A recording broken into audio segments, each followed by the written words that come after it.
السلام عليكم ورحمة الله وبركاته. أعلن افتتاح الحوار الوزاري بعنوان آثار تدهور الأراضي. May God's peace and blessings be upon you all. I call to order the ministerial dialogue entitled Impact of Land Degradation and Drought on Forced Migration, Security and Prosperity. It is my pleasure to give the floor to Dr. Adel Al-Jubair, Special Envoy for Climate.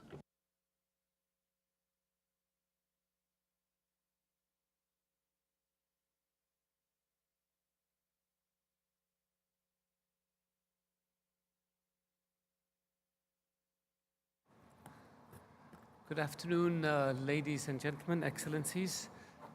Good afternoon, conference chairs.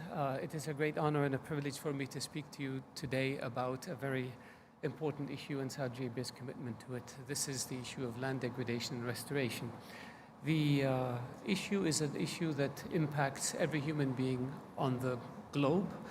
The issue is related directly to our security. The issue has an impact on migration. When people think about land or land degradation, they think of desert, and sometimes they assume that it only impacts countries with arid climates and arid areas. This is not the case.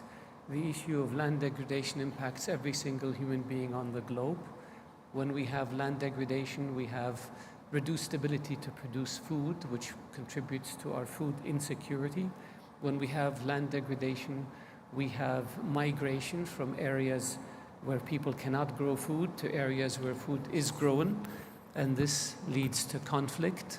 Conflicts lead to dislocations, lead to extremism and violence, lead to terrorism. Conflicts lead to migration. Migration leads to an impact on the domestic politics of other countries, which could create turbulence in those countries. So it's an issue that's related to everything we do. The issue of land degradation also has a direct impact on climate.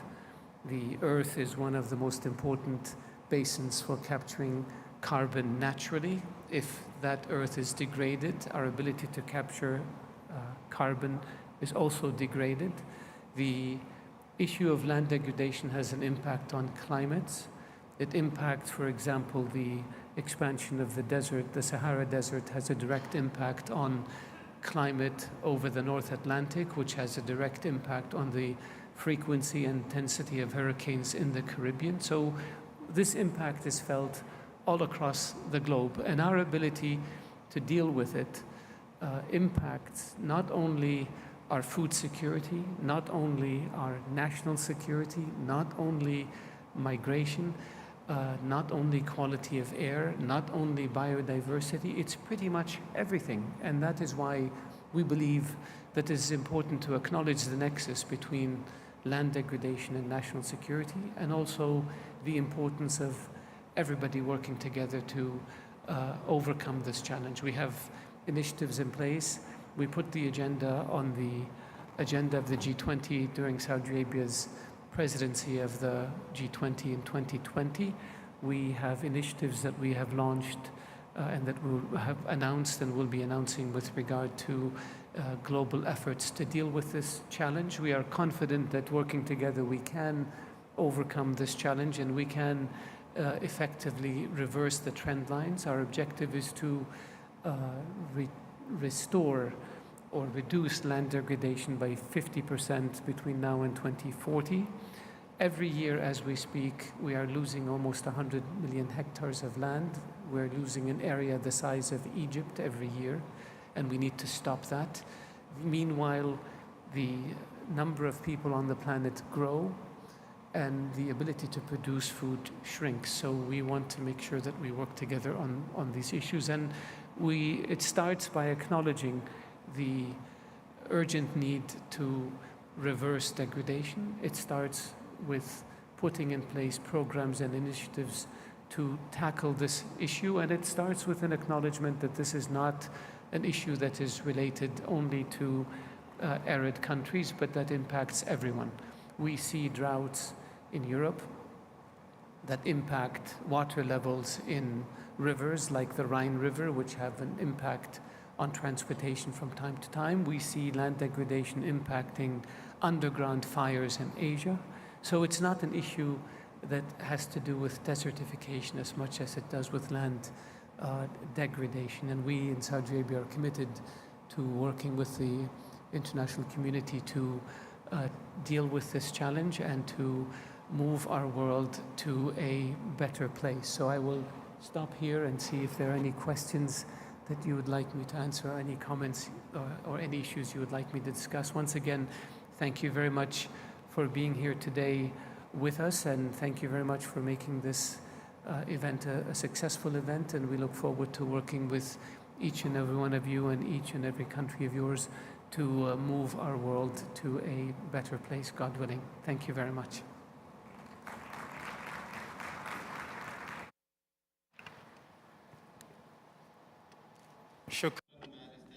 I would like to thank His Excellency Minister Adel Jubair, Minister of State for Foreign Affairs and Climate Envoy, for your valuable contribution. I give the floor now to the Executive Secretary of the UNCCD, Dr. Brahim Tiao, to deliver his statement. President, Excellencies, ladies and gentlemen, as we just heard from the Ministry of Foreign Affairs of the Kingdom of Saudi Arabia, Adel Jubair, who's the Minister of State, we have a challenge ahead of us. And that challenge is how we can reduce the negative impacts of land degradation and drought on our communities, on our youth, on our women, on our farmers. And one of the negative consequences we see in the world from the UNCCD perspective is forced migration and security. What we see is more and more people fighting for the last piece of fertile land or the last drop of water. What we see is more and more conflicts linked to sand and dust storms. Who is the source? Where is the destination? And what are the consequences on health, on agriculture? What we see is more and more competition for access to forest resources, to grazing lands, and to wetlands, and so forth. As far as migration is concerned, we have also very clear statistics that the more the land is degraded, the more likely people have to flee. We see it in all arid lands in the world, where there is now a very clear correlation between forced migration and land degradation. What is left to the young person in Niger or in Haiti or indeed in Afghanistan to do if they cannot produce any more for their families, if there is no dignity anymore for them? What is left for them to do but to flee and find another place where they can find a better condition? And they move to the next city, they move to the next country, or they move further afield. But mostly they stay within their country or within their region. Given the size of the population to come, it is estimated, therefore, that billions of people may be affected by drought. It's actually up to 7 billion by 2050, according to the statistics that we have. So not everybody, of course, will have to move, but it is likely that we will have a larger movement of people in the world today. Now, we know by today that up to 120 million people have been displaced. Therefore, it is important that we see how we can reduce that migration, especially the forced migration. According to statistics that we have seen from different organizations, up to 40% of interstate conflicts are linked to disputes over natural resources. It could be land, it could be minerals, it could be water. This displacement, they undermine regional security, they disrupt economies, and they erode social cohesion. But what is more striking is that when it comes to sign the peace agreements for these conflicts, they often forget the root causes of the conflicts. So the likelihood of that conflict relapsing again is very high. So it is important, therefore, that we look at the root causes of our conflicts or the forced migrations and see how we can help these communities stay back home. And one of the solutions we see as far as UNCCD is land restoration. Provide them, help them produce food again in their own land, help them get the dignity that they deserve, and help them educate their children and provide their families with the security that they deserve in order to stay at home. So one of the best ways of reducing forced migration is actually investing in land restoration, in agriculture, in sustainable production, and stay back home. Be safe there back home. They don't migrate because they want to kill themselves. But if there is nothing else to do, they have no option but to flee. Thank you very much.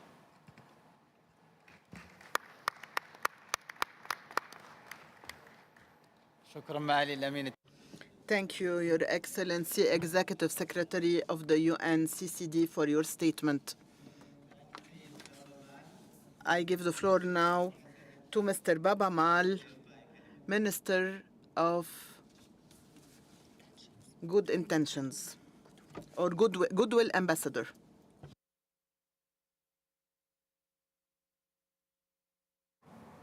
Good morning, everybody. And thank you to give me this opportunity to talk about land degradation, impact of desertification and immigration. Around the year 2020, I was working with Oxfam, and we went into Mauritania because at that time, it was 2022 actually, to support families who was facing land degradation, drought, and even famine. We was told that at least 8 million of the people in the Sahel was gonna be in famine situation, no food. And we went, why I'm talking about this today is, you will understand it later. We went down there and we saw all these families who was just down there and had a lot of projects, agriculture projects, who was starting very well, but at the end of the day, the drought came, and you see all these women standing up into their fields of crops, of corns that was getting very dry, no result at the end of the day. And that was really, really, really surprising because these associations of women, they had a very good organization. They have a very good plans.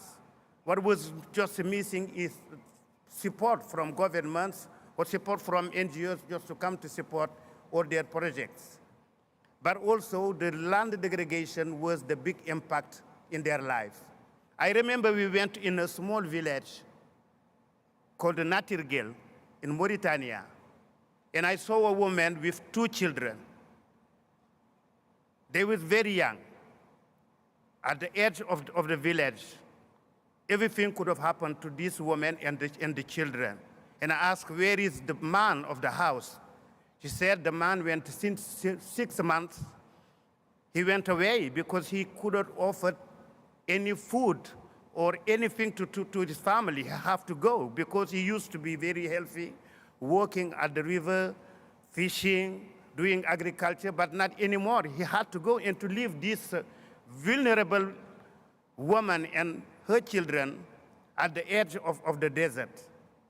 I was very touched by that. And that was not the only case that we saw at that time down there. And later on, when I was traveling in that part of Africa, I met a lot of young, strong boys and girls who had very good plans for their future down there. Not long ago, maybe 2 years or 3 years ago, I was in United States. And I met at least 30 young persons from that part of Africa. They were very frightened. They were shaking. You look in their eyes, you know that they don't know what they was trying to get there. They had to come. I asked them, they said they passed by Nicaragua, cross a very dangerous part of Latin America, and then come to illegally in the United States. And that day when I went to start my concert, I asked to people not to look at them like bandits. I said to them, if you go in Africa in certain time, these young people, they can welcome you very much. They're very proud, they're very noble people. But at the end of the day, like Ibrahima said, nothing was there for them to do agriculture, fishing, or farming. And the parents sometimes, they come and say to them, why are you standing here? Why don't you go? Because all your friends in the village, they sell their lands. Some people sell their cows or their sheep and goats. They take the money and they go to Spain and take the plane and go to Nicaragua and to arrive in United States. If you are encouraged to do that because of land degradation, because of desertification, what can you do? You are not very well educated. You can't make any difference or what you're going to find down there or what you leave behind. So it's really dangerous for these people. I was very touched and I asked to people and said to them, please, these people, they don't come here because they are very poor. It's because of the situation that land degradation and climate change and desertification bring to their life. So please help them, because when you help any one of them, you help a whole family or you help a village. And please encourage them to get education and to be ready to go back, because Africa needs them. We need this generation. We have many big plans to develop ourselves, but without this generation, we can't make it happen. So I'm here today to say, every one of you, please, if you can't support these young people outside of Africa, or come to Africa to support some project of agriculture or development, you will make a change. Thank you very much.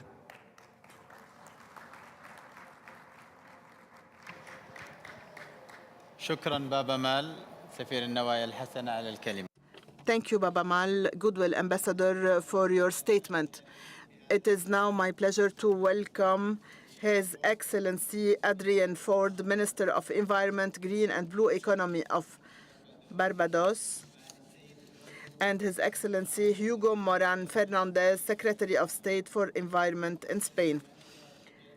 I will now hand over the conduct of the meeting to the co-chairs, and I wish you a most productive deliberation.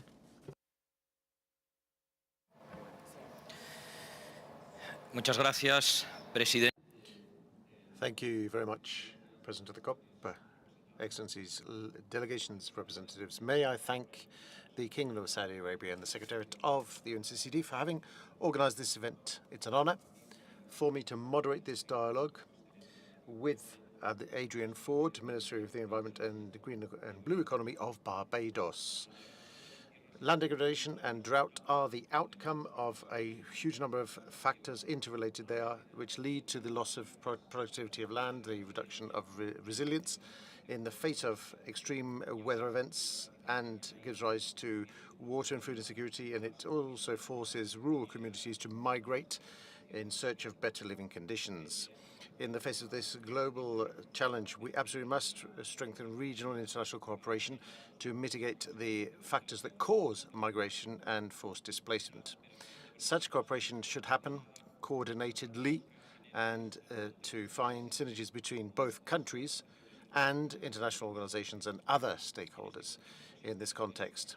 Many things can be done to sustainable management of land, agroeconomy, sound management policies, and land tenure policies. Only together will be able to guarantee a sustainable and safe future for all, which is why this ministerial dialogue is so relevant for us. May I explain to you now how we will be working this afternoon? First of all, there will be two presentations. Two speakers will address you, after which there will be the ministerial dialogue, which will last around 2 hours. During the ministerial dialogue, the ministers and other high-level representatives who wish to do so can take the floor. So I would invite participants who wish to take the floor to ask for the floor by pressing the button on your microphone. I would also ask participants to limit their statements to a maximum of 3 minutes so that the greatest number of countries can take the floor. I would like to remind, and we will remind you of when you've overstepped your time limit. This being said, it's a pleasure to give the first to Mr. Carlos Alvaro Quesada, former President of Costa Rica, the floor. Sir, you have the floor.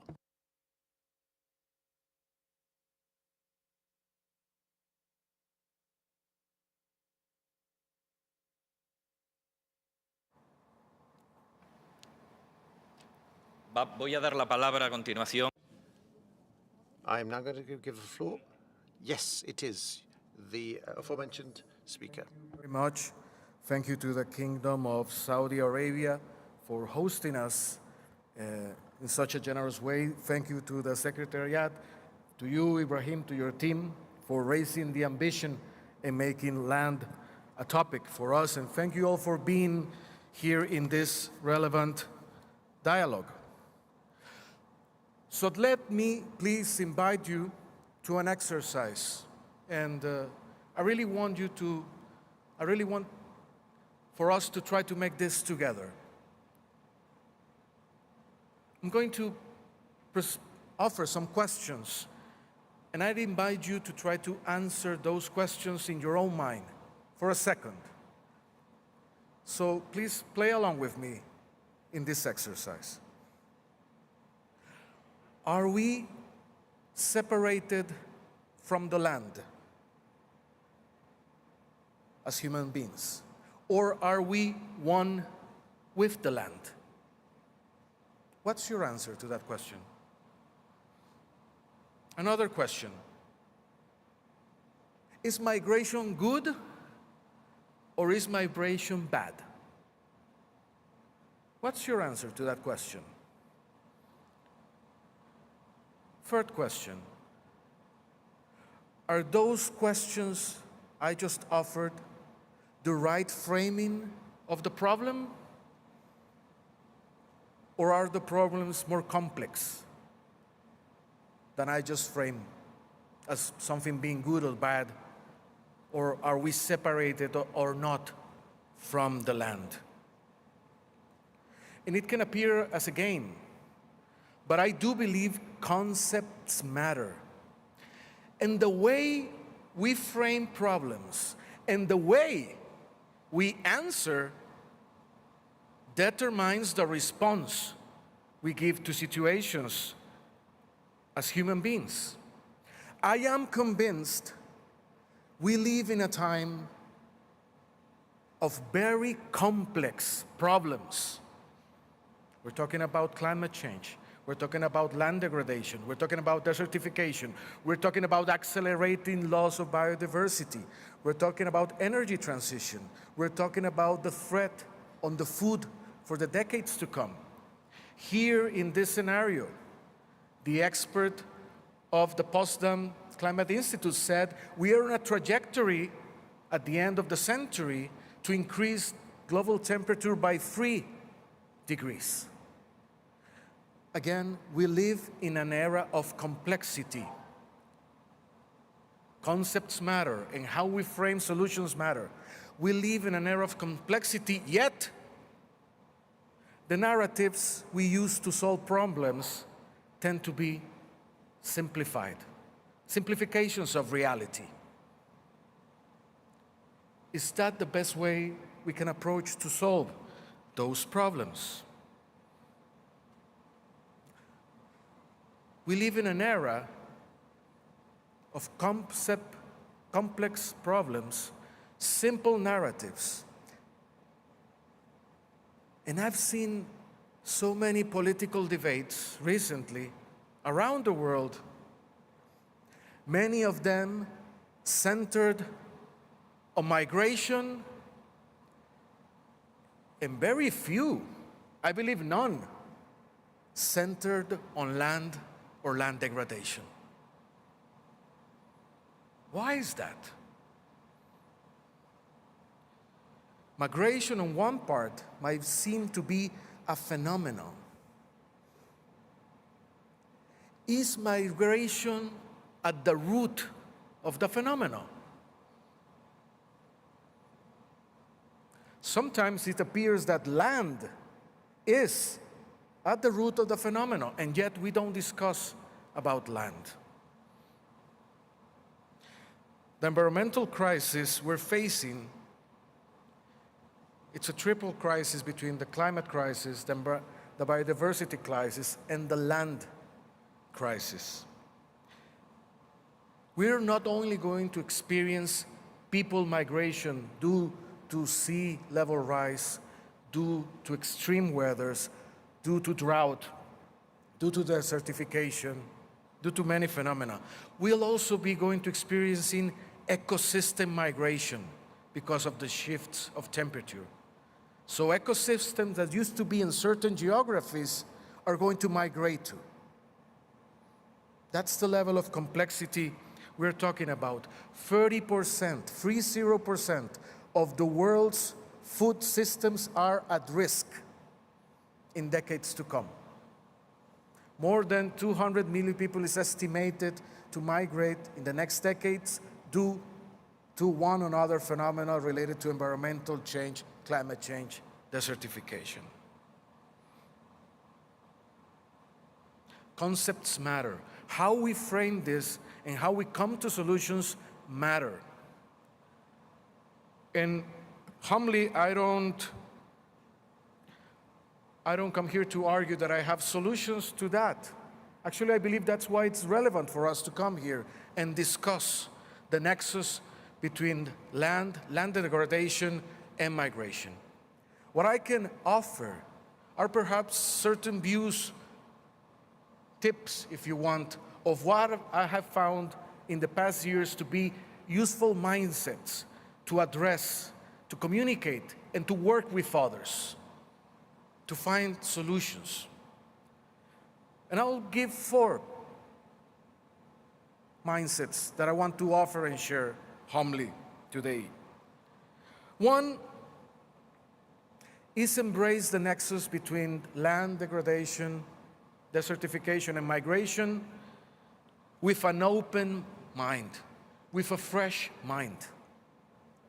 Whenever we engage in these topics, we engage with stereotype often. We engage very often with prejudice.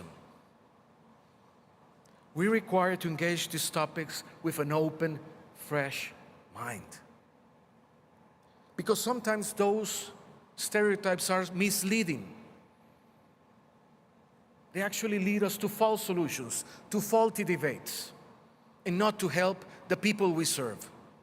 An open mind, a fresh mind. Second, to put the people, all the people, on the center of the debate. Because this is not a unidimensional debate. Sometimes the discussion about land, it's a discussion to enforce the right to stay. Because people want to stay where home is, but their land is disappearing. So something that we call adaptation, it's also the right to stay, or it's the right to work on the means to keep livelihoods for generations in what they call home. Sometimes it's the right to adapt. Because if temperatures keep the direction they are having, there are going to be places in which life is not going to be bearable. It's going to be literally impossible to stay. So there's a right for people to adapt in this case. So solutions are going to vary, also because the will of the people vary. But we have to keep an open mind into which is the best solution. Every adaptation is local. Every successful adaptation is the one that gives agency to the local community, not the one that strips and enforces a solution top-bottom. So then put the people at the center of the debate. Third, we need to get the finance right. Whatever the decision of adaptation and the will and the agency of the people is, it requires the appropriate funding, either to improve the quality of the land, either to do a relocation with dignity, either to move, to contribute elsewhere. Because also societies are going to be needing, for example, labor force, organized migration too. And that could be a win-win scenario. It's actually happening. But for that, we need to get the finance right. And a finance that is not rooted in the local, it's not a finance that's going to have the freedom and the agency to develop the solutions that are required. We need to unlock that finance, but also the means to make it effective. An open mind, putting the people on the center, get the finance right. And my final suggestion, advice, offering will be to embrace this with a lot of empathy, human empathy. Because we talk about land, we talk about energy transition, we talk about migration. At the end of the day, it's not the energy that is transitioning, it's not the land systems or the food system that are transitioning, it's not only migration that's happening. Who is transitioning is us, the human beings. As a joint family, it's on us.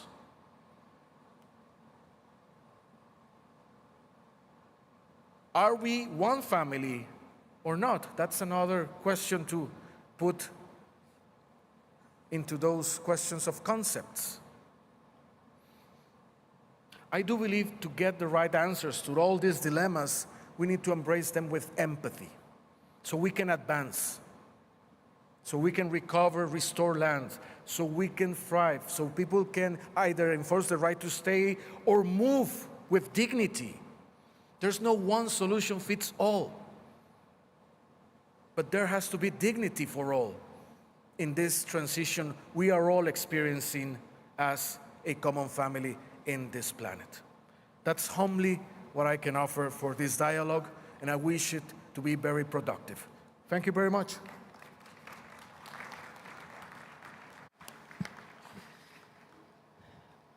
Agradecemos la intervención de Carlos Alvarado. I would like to thank Carlos Quezada for the intervention, and now I will give the floor to the Joint Director General of the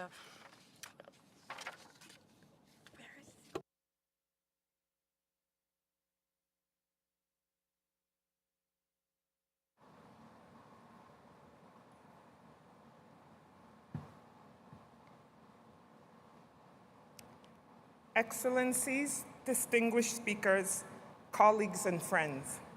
It's such an honor for me to have the opportunity to speak to you today about the impact of land degradation, desertification, and drought on migration, security, and prosperity. We face painful realities. Every year, tens of thousands are displaced, forced to abandon their land and livelihoods due to land degradation and drought. Last year, nearly 500,000 people were displaced by these factors, with half in Africa and the Middle East, regions which are already struggling with poverty and conflict. And we've already heard the Executive Secretary himself speak in much greater detail about this current reality. During droughts, short-term migration to nearby areas is a key survival strategy for farmers. But how can we transform this into a transformational adaptation strategy? The solutions are within our grasp, and it's such an honor for me to follow the previous speaker, because now I am going to speak about solutions. The global experience shows that land management, when coupled with early warning and drought resilience, it's not only a necessity, it's a game changer. Because yes, indeed, as Carlos asked us, we are, of course, inextricably linked with our land, and land degradation is at the root cause of many times why people choose to leave or have no other option but to leave. In Chad's arid regions, I met Amina, a former nomadic herder. And due to droughts and barren land, she and her family had to migrate in search of water and pasture. IOM, local partners, and a regional herder organization support her family and community in managing transhumance mobility and using sustainable farming techniques. This initiative aims to enhance food security, reduce cross-border conflict, and generate alerts on herder movement and potential tensions combined with land management strategies. This story exemplifies the power of community action, and President Carlos had spoken about what needs to happen at the local level. This is at the heart of what we must strive for: sustainable, proactive strategies that offer people choices, dignity, and stability.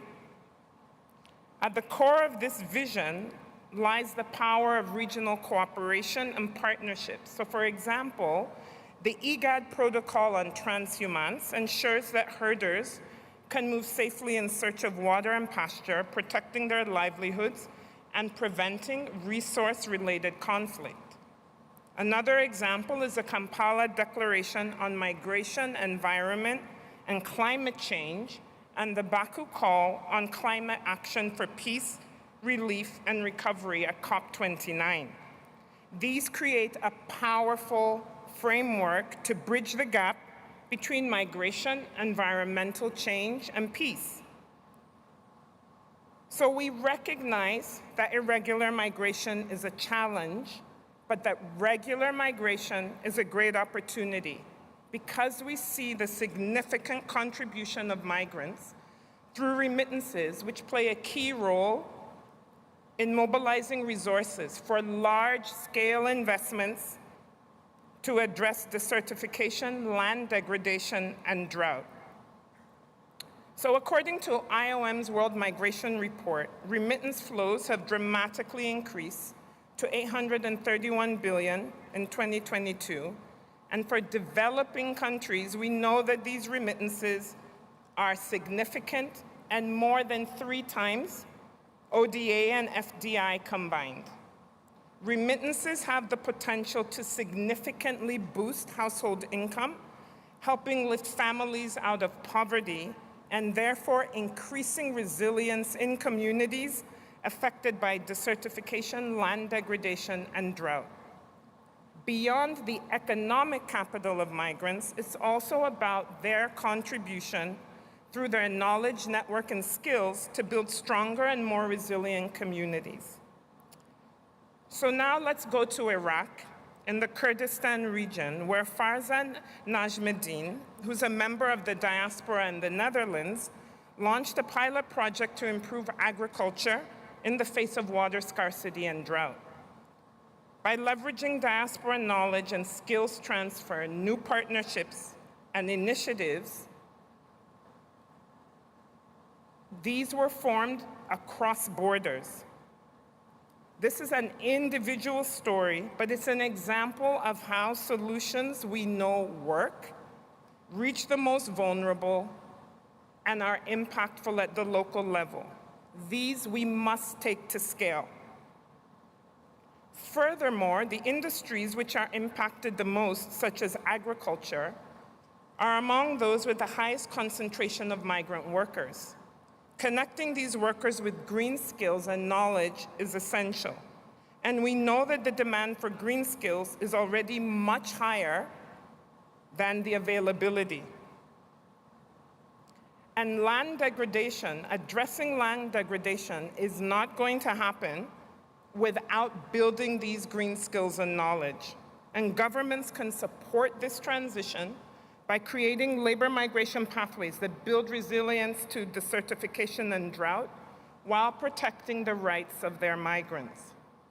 So UNCCD has led efforts to integrate migration into environmental policies, with COP decisions encouraging positive measures to address drivers of irregular migration. As negotiations continue, let's remember that regular migration can be part of the solution. By prioritizing early warning systems, conflict-sensitive land management, and inclusive governance, we can reduce drivers of irregular migration and align with the UN Sustainable Development Goals, particularly Goal 15 on life to land and Goal 16 on peace and justice. So let's commit to regional cooperation, strengthen partnerships, and create sustainable solutions to address the root causes of irregular migration and conflict, to restore our lands, to manage our water, and to support communities that are most vulnerable. Because we know, and I say this from IOM, because we're in communities in 170 countries around the world, we know that when we speak to community members, they want to stay. They want the capacity, the skills, and the opportunity that will give them solutions to stay. And we must support these, whether it's with the finance, whether it's with the skills, whether it's with the innovation and the knowledge. And this way, together, we can, we will, and we must have lasting impact. I thank you.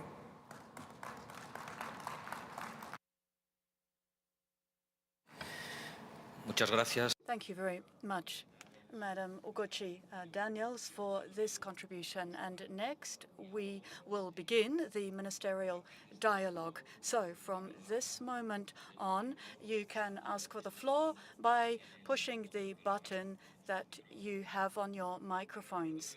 And let me recall once again that I would ask you please to limit your statements to 3 minutes so that we can have the largest number of participants taking part. And to cover all of the requests, we will be rigorous about keeping the time. Now, I would first give the floor to Jordan, to be followed by Kazakhstan. Jordan, you have the floor. Thank you, Mr. President. Ladies and gentlemen, excellencies, when speaking about land degradation, we need to link them to refugee crisis and their negative impacts. Land degradation is a reason of forced migration because of lack of livelihoods. Refugee crisis and migration are one of the most important causes that lead to depletion of natural resources of host countries due to the increase of the population. Land degradation is not a new challenge facing the world. It is an accelerated phenomenon. International statistics show that 40% of the land are deteriorated, and 100 million of hectares of productive land are subject to degradation. In the past decades, Jordan has faced many migration flows, which led to an increase of pressure and demand on water resources, natural resources, and land. 1 out of 3 persons living in Jordan is a refugee, and this increases the pressure on our infrastructure and our natural resources. And this also leads to an increasing demand on the limited resources and services, including water, health, and education.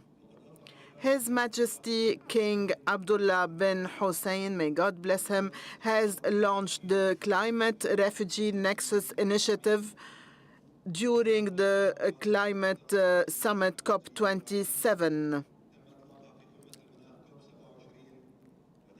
This initiative aims at giving the priority in terms of technical and financial support to the countries that are in so-called climate hotspots and facing an unnatural increase in their population because of migration crisis. We are grateful to 59 countries that supported this initiative so far, and we invite other countries to join this initiative. This initiative was also part of the declaration of COP27.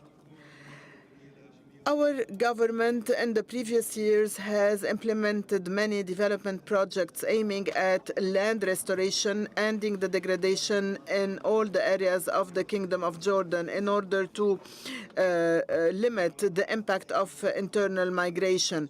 And we worked on the restoration of the lands that were impacted by migration. Finally, it is important to provide international support and finance to strategic projects, namely projects in the areas that are the most vulnerable to land degradation and climate change, and the areas that are facing demographic pressure because of migration. Such programs should be also transparent in order to limit land loss and to achieve food security, sustainable food security to future generations. Thank you.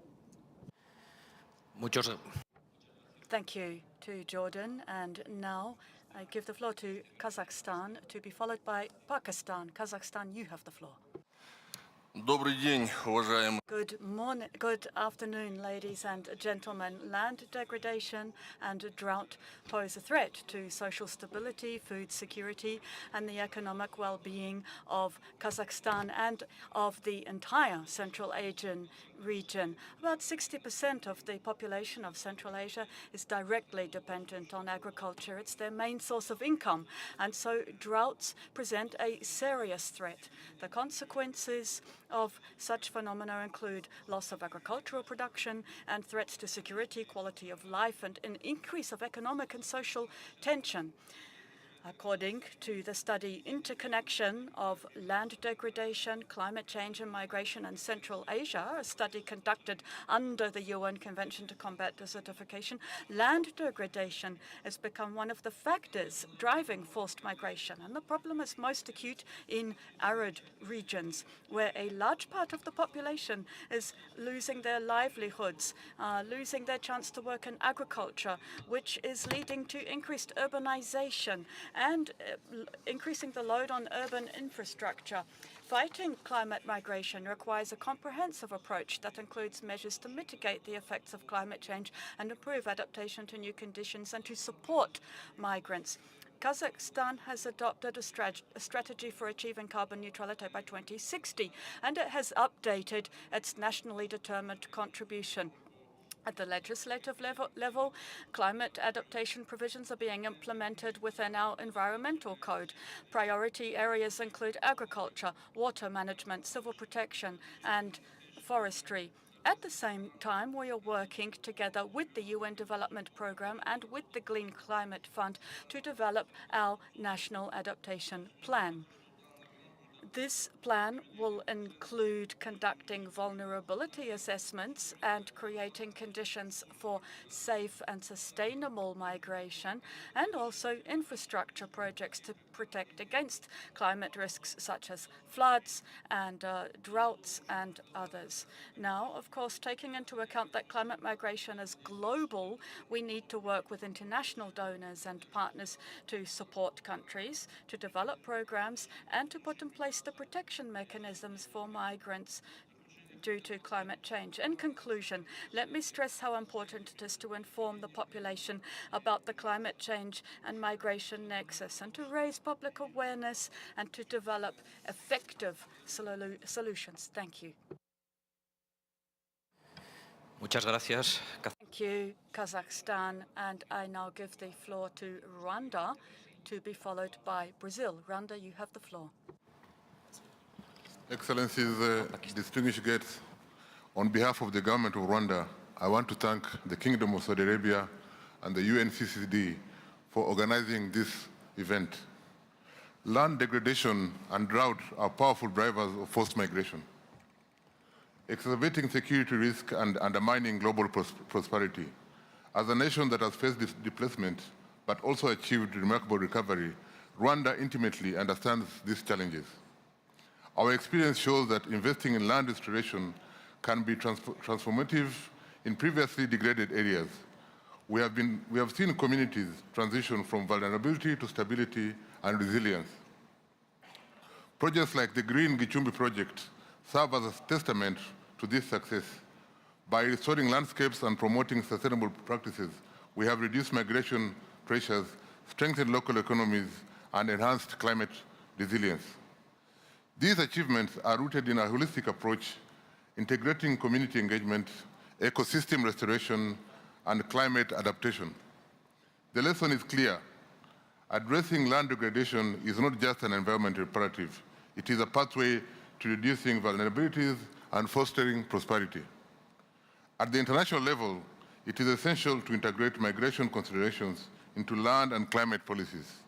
This includes creating sustainable livelihoods, supporting renewable energy transitions, and scaling up ecosystem restoration efforts. Such investments will open doors for vulnerable populations, reducing the need for migration and strengthening security and development. Rwanda stands committed to working with all nations to address land degradation and drought as global challenges.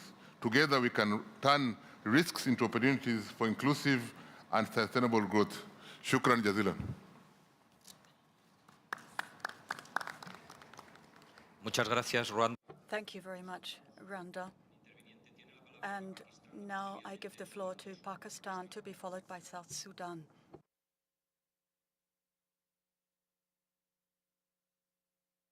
Hello, thank you. Bismillahirrahmanirrahim. Very good afternoon, good evening, ladies and gentlemen, excellencies, distinguished delegates. I extend my sincere appreciation to UNSCCD Secretariat for organizing this vital dialogue on this issue of profound concern for the countries like Pakistan, which is at the forefront of the disaster-induced forced migration due to the droughts and other climate vulnerabilities. Pakistan has been designated by UNCCD among the top 23 countries facing a major drought emergency. During 1997 to 2003, Pakistan faced the worst drought in 50 years, mainly in the provinces of Balochistan and Sindh, impacting some 3 million people and 7.2 million heads of livestock. Excellencies, climate change is expected to push over 143 million people to migrate internally by 2050 in sub-Saharan Africa. South Asia and Latin America, which would be around 2.8% of the population of these regions, they will migrate due to water scarcity, rising sea level, and storm surges. In South Asia, approximately 5.25 million people were displaced in 2021 due to disaster. In 2022, Pakistan recorded highest number of migration persons, with 1.2 million people migrated due to devastating floods, which the climate modeling estimate that by 2050, Pakistan will have nearly 2 million climate migrants within its border. In South Asia, water availability is projected to increase over broad spans of the continent through the end of the century, but to decline in Afghanistan, northeastern Pakistan. Dear Excellencies and distinguished delegates, Pakistan is committed to advancing UNCCD objectives, but urges collective global action to ensure sustained future for the vulnerable and marginalized communities. Since independence, losses worth over $68 billion have been sustained by Pakistan's economy by virtue of hydrometeorological disaster, with $48 billion losses due to historic event 2010 and 2022 floods. Excellencies, Pakistan has adopted a multi-pronged approach to financing land restoration and drought resilience. Pakistan has developed National Adaptation Plan in 2023. National Adaptation Plan identifies estimated financial needs of the country to tune of $152 billion by 2030. Bridging the financing gap for land restoration and drought resilience demand global collaboration. Pakistan's call upon the international community to uphold the principles of the common but differentiated responsibilities and capabilities under the Rio Convention to ensure the developing nations receive equitable access to global climate finance with simplified access and greater flexibility for implementation of national drought plans to protect their people and ecosystem and continue to actively contribute to the global sustained development goals. Thank you very much for your attention. Excellencies and distinguished guests. Gracias. Thank you to Pakistan, and I would now give the floor to South Sudan, to be followed by Tajikistan. South Sudan, you have the floor. Thank you, Chair, Excellencies, and distinguished participants. On behalf of the government of the Republic of South Sudan, I would like to add my voice to thank the Kingdom of Saudi Arabia for hosting the COP16 and for the warm hospitality accorded to us since our arrival to this country. Reflecting on yesterday's discussion, I was struck by how our digital agriculture projects in South Sudan resonated with many of the points raised here. Drought and in turn land degradation has a deep impact on a country's long-term food security. Regional trends and meteorological data dating 1970 to 2000 indicate 15 to 20% decrease in rainfall and increased temperature by more than 0.4 degrees per decade over the past 30 years. Erratic rainfalls with short and delayed seasons, frequent occurrence of drought and expansion of deserts southwards, frequency of floods increased over the last 8 decades, and drought and flood degraded capacity of ecosystem. Excellency, the impact of desertification and of climate change in general on South Sudan. Most countries are affected by either floods or droughts. South Sudan has been experiencing both floods and droughts over the last couple of years. The impact of floods was this year. The impact of floods was so severe that 7 out of 10 of our states were affected, and that forced the government to declare a state of emergency.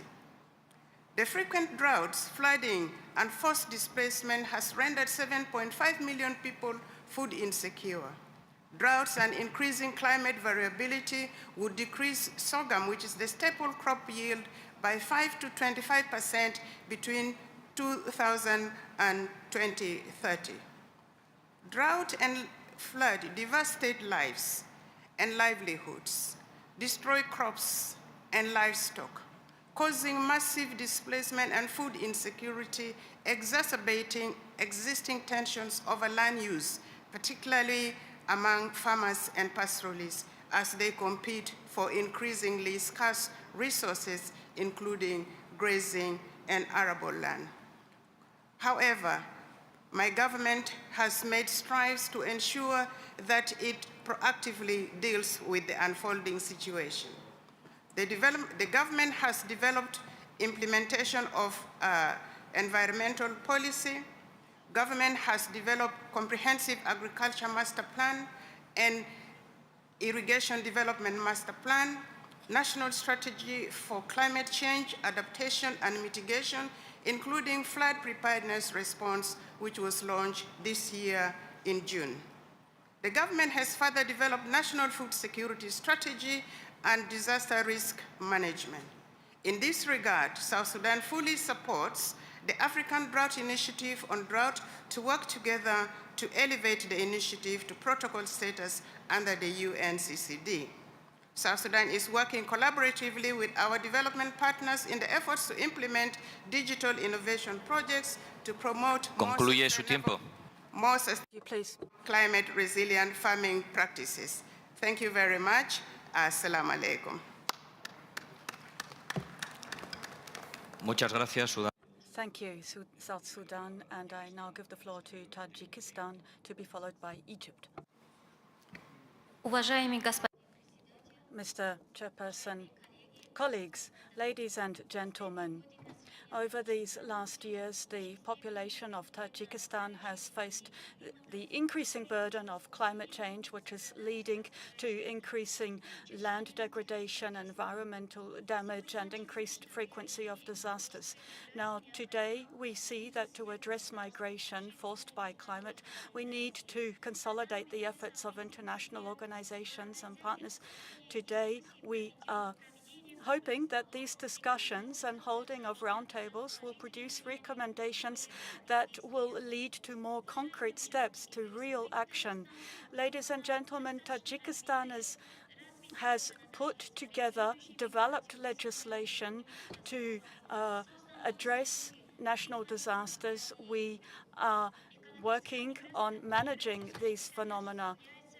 We are doing this in line with our national laws on migration also, and with our government regulations on regulating climate-induced migration in the country. We have short-term and mid-term plans to support migrants in this area. We have a national migration strategy that runs through to 2030. This strategy pursues the goal of managing migration processes, protecting their rights, protecting their families, and effective use of their economic potential to develop our country. Every year, we have people who are displaced from dangerous regions, many households who need support, and we are providing this assistance. We are also helping them to adapt to the new situations they face. Colleagues, to ensure food security in the country, we must raise the sustainable management of our natural resources, sustainable agriculture, helping the local populations, and also awareness work with the population. We also need to develop enterprise, to develop private business, to help rural populations, above all women and youth, to restore traditional knowledge and traditional natural resource management methods, and also to introduce new technology into rural areas, to carry out monitoring, to further monitor all of the processes involved in this area. We believe that these measures will help us to improve the quality of life of our populations in the long term. Thank you. Muchas gracias, Tayikistán. Thank you, Tajikistan. And I now give the floor to Egypt. And I will then hand the chairing to my colleague, Adrian Ford. Egypt, you have the floor. سعادة السيد رئيس الجلسة. Your Excellency President, dear delegates, Excellencies, allow me to express our gratitude to the government of Kingdom of Saudi Arabia and its people for their warm hospitality, and we would like to congratulate them on the excellent organization of COP16, and we hope that we will be able to achieve results that will lead to facing land degradation and facing drought around the world. Ladies and gentlemen, the problem of desertification is one of the most important challenges that we are facing as the human family on this planet. This is a very complex challenge, especially in the light of the consequences of loss of biodiversity, climate change. International statistics show that 40% of agricultural lands in the world are degraded, and the world requires unprecedented efforts in order to restore more than 5 million hectares by 2030 in order to be able to achieve the LDN, land degradation neutrality. Egypt is facing many challenges in the field of water. We are one of the countries that face the most serious crisis of water scarcity. We face very low rainfall, 1 out of 10 billion cubic meters of rainfall. We rely on the Nile River for water resources. However, we have great needs in terms of water, especially to produce food. We have around 60 billion cubic meters of water needs.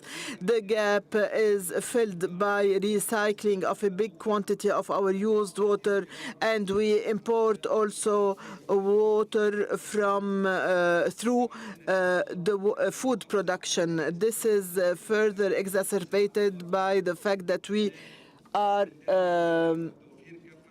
hosting more than 10 billion, says the speaker, refugees from all around the world. And we have increasing needs because of demographic pressure. Despite the fact that we have programs to limit demographic increases, we have also needs in the field of development programs. We also have the problem of the connection between underground water and seawater, saline water, and this leads to the increasing levels of water salinity. That's why our government has given a big priority and importance to the issue of drought. We have invited the UNCCD Secretariat to seek to adopt a drought initiative in order to support the most vulnerable countries. Drought is threatening social security, social peace, and the dignified life of the citizens. Drought is also threatening the sustainability and the serenity of our natural resources in the most impacted areas. According to the New Delhi Declaration, the President is interrupting.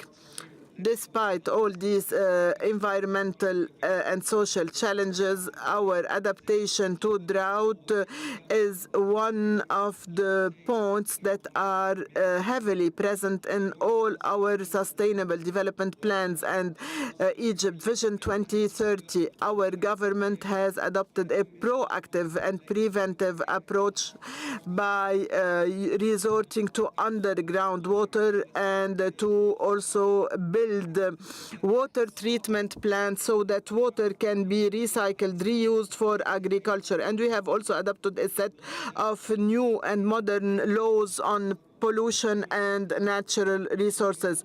We also have many initiatives and programs to rationalize the use of irrigation and water for irrigation.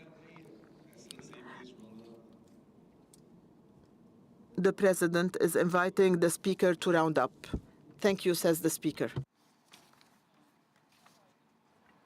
Just let me thank Excellency Hugo Moran for your earlier intervention and the co-chairing of the meeting. I want now to invite Gabon to have the floor.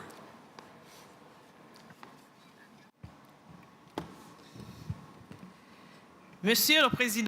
Mr. Chairman, Ministers,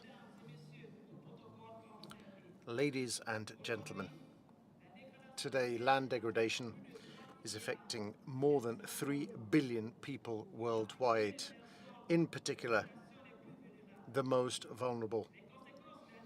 The consequences of land degradation are deep.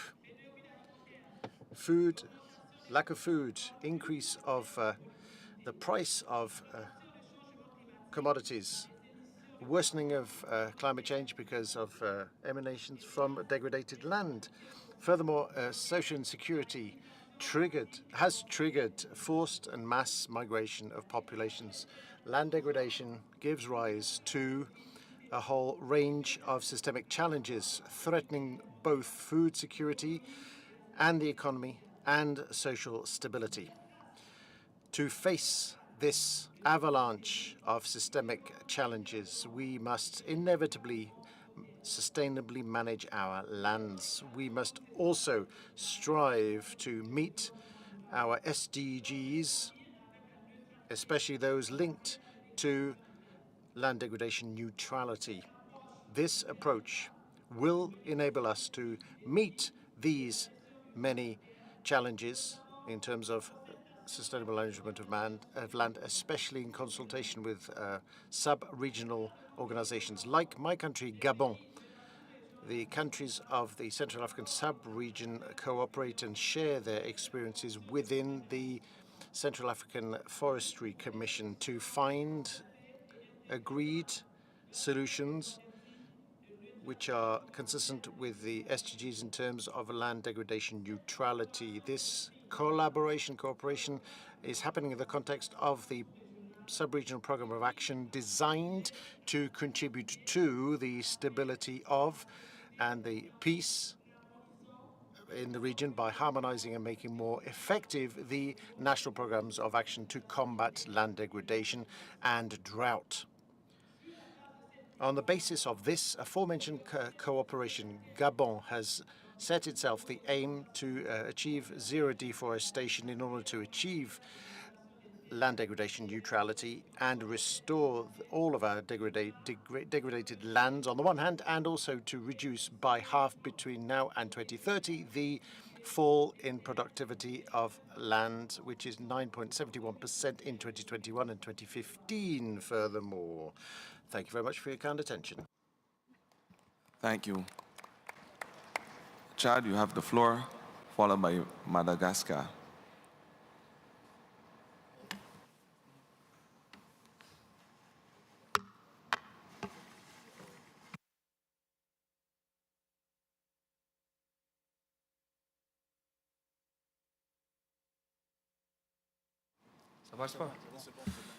Merci, Monsieur.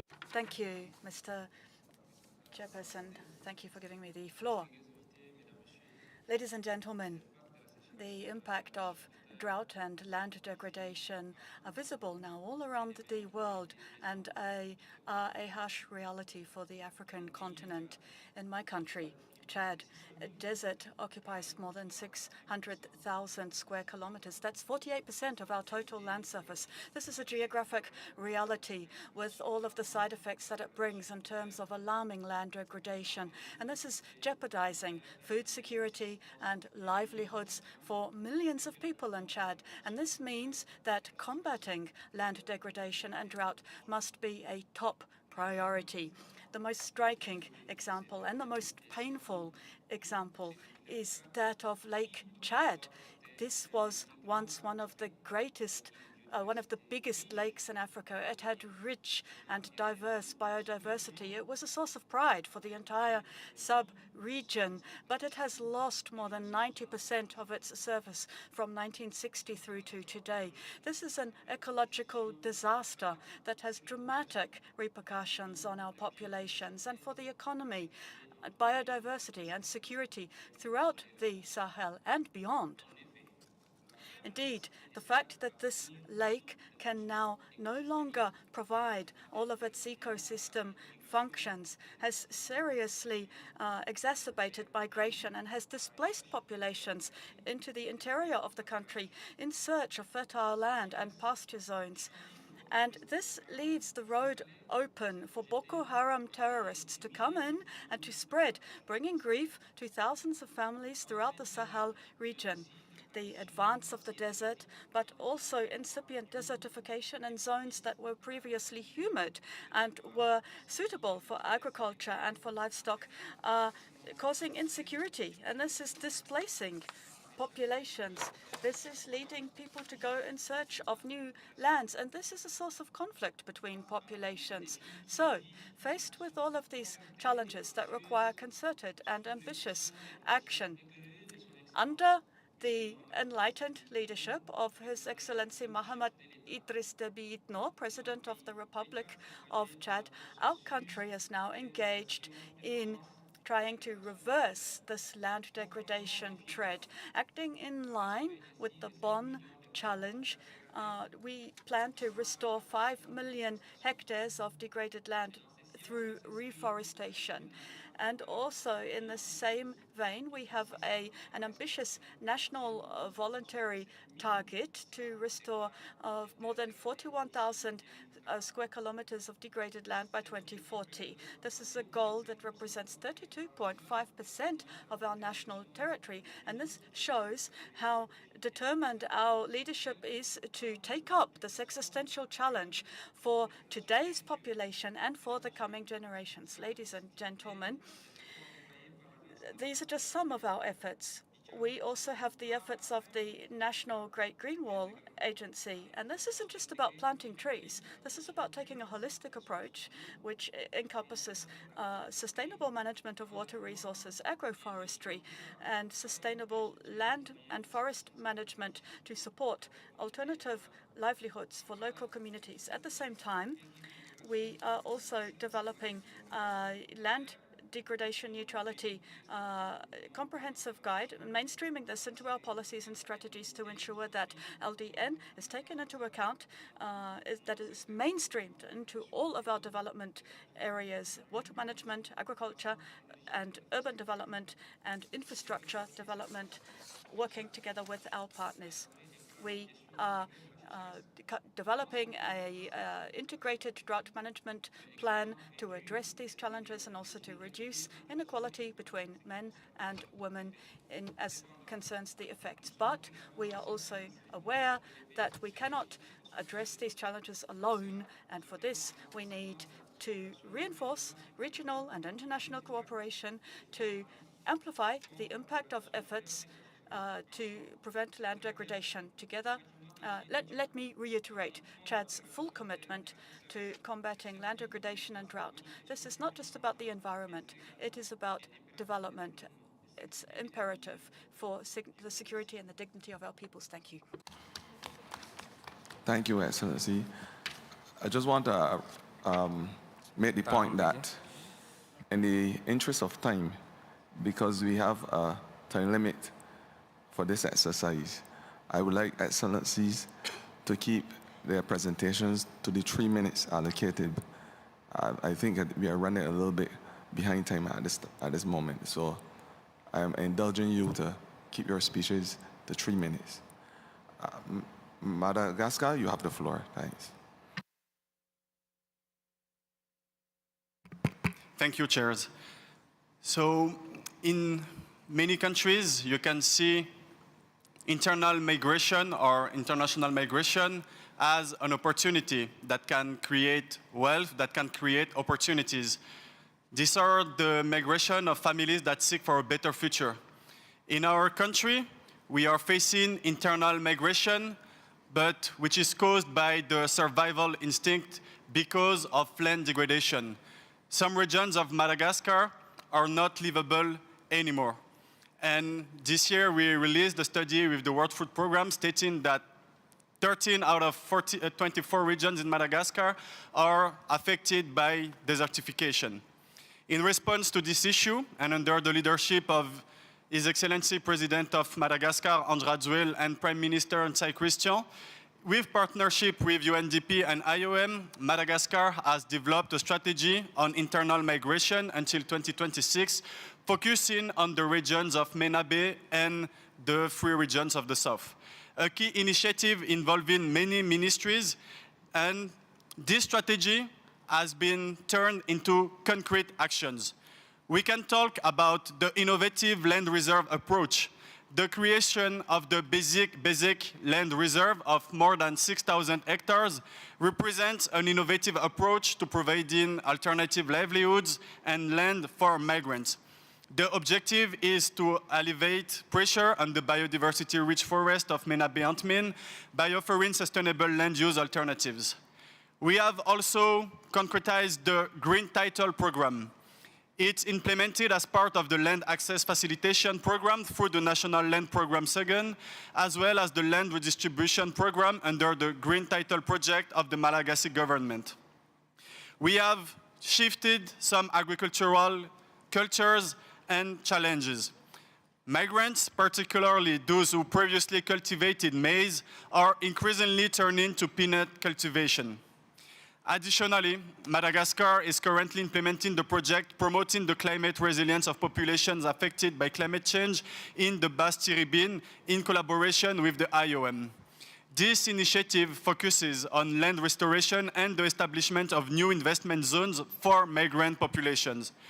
The GIZ supports Madagascar in the north in providing support for land restoration project, land tenure security, and land allocation for local population in the northern part of Madagascar in partnership with LL and DEV.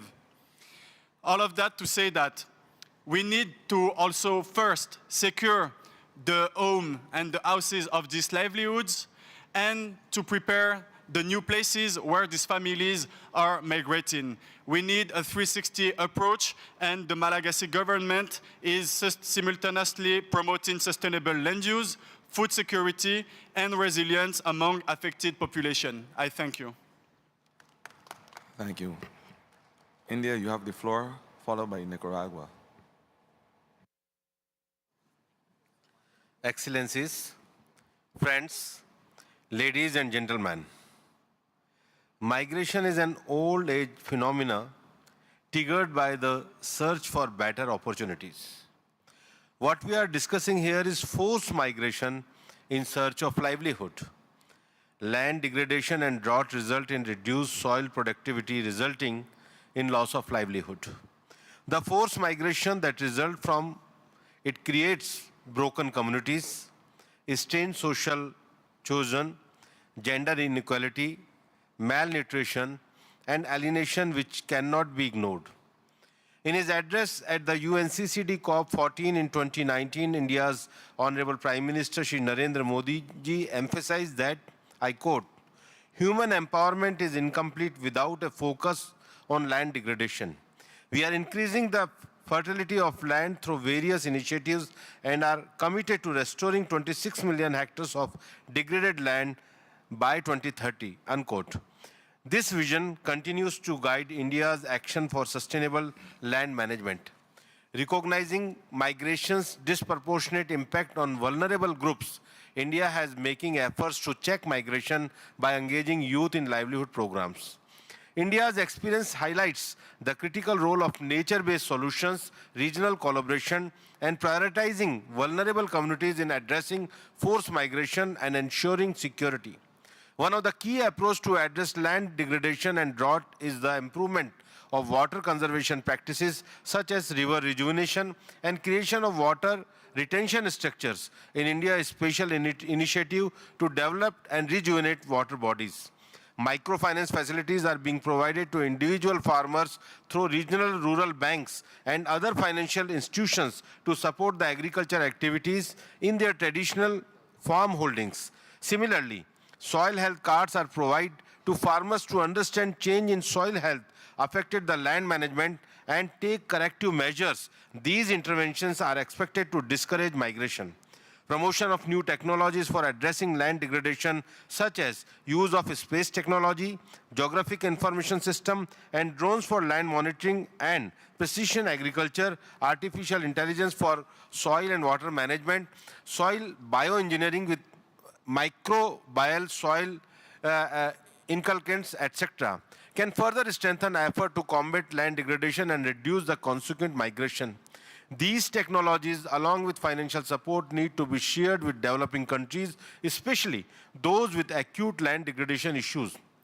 India believes with the collective and focused efforts, we can achieve the sustainable development goals related to life and land and peace and justice, which will build a future where prosperity thrives on the foundation of sustainability. I thank you all. Thank you, India. Brazil, you are next, followed by Italy. Ladies and gentlemen, drought and land degradation represent interconnected global challenges with profound implications for the stability, security, and livelihoods of our peoples and communities. In Brazil's semi-arid region, where family farming predominates, productivity losses exacerbate poverty, intensify land conflicts, and drive migration to overcrowded urban centers. In response, Brazil is revising and strengthening its Brazilian Action Plan to combat desertification and mitigate the effects of drought. which will guide actions for the next 20 years. This plan, developed with the participation of over 1,200 representatives from government, civil society, science, and the private sector, reflects our commitment to participatory and effective solutions. Brazil has a long tradition of sustainable land management and adapting to drought. While new challenges emerge, such as the appearance of arid areas in regions previously unaffected, past public policies have proven effective. Expanded access to water, infrastructure, and technical assistance have reduced migration rates. The semi-arid region, which is the most threatened by desertification, land degradation, and drought, now accounts for 37% of Brazil's family farming, making it the territory with the highest proportion of family farmers in the country. We need evidence-based public policies that have demonstrated success, such as the 1,200,000 cisterns program, food acquisition initiatives, and subsidies that guarantee minimum prices for socio-biodiversity products. These programs strengthen local economies and foster community resilience. To address these challenges, we must integrate ecosystem restoration and nature-based solutions with climate adaptation policies, sustainable value chains, soil preservation, ensuring water available in both quantity and quality. In addition, Brazil is structuring its new national adaptation strategy with sectoral plans focused on food security, traditional peoples and communities, and family farming. Although we have made progress, challenges such as access to land and the need to expand infrastructure remain. For this, we reaffirm our commitment to the public policies such as the plans for the prevention and control of deforestation and forest fires, aligning environmental conservation with sustainable development. This ministerial dialogue is a critical opportunity to align global efforts, promoting a just transition that fosters a more resilient, equitable, and sustainable economic model. Brazil stands ready to strengthen and lead this agenda. Thank you very much. Thank you, Brazil. Italy, you are next, followed by European Union. Non ho capito. Noi? Excellencies, distinguished delegates, ladies and gentlemen, it's a privilege to address this assembly and share Italy's perspective in the urgent challenges posed by desertification, land degradation, and their far-reaching consequences, including forced migration and regional instability. These are not isolated environmental issues, but complex phenomena that demand coordinated and sustainable solutions. Italy recognized the fundamental role that sustainable land management plays in promoting resilience, social cohesion, and economic stability. Our commitment to this cause is reflected in decades of international cooperation and initiatives aimed at addressing these challenges, particularly in regions most vulnerable to the effect of desertification. Africa, a continent deeply affected by land degradation, has long been a focal point of Italy's engagement. Historical projects, such as the integrated Keita project in Niger, exemplify how targeted intervention can transform arid landscapes into productive ecosystems. This initiative reclaimed thousands of hectares and established a foundation for community-driven land management that continues to inspire similar efforts.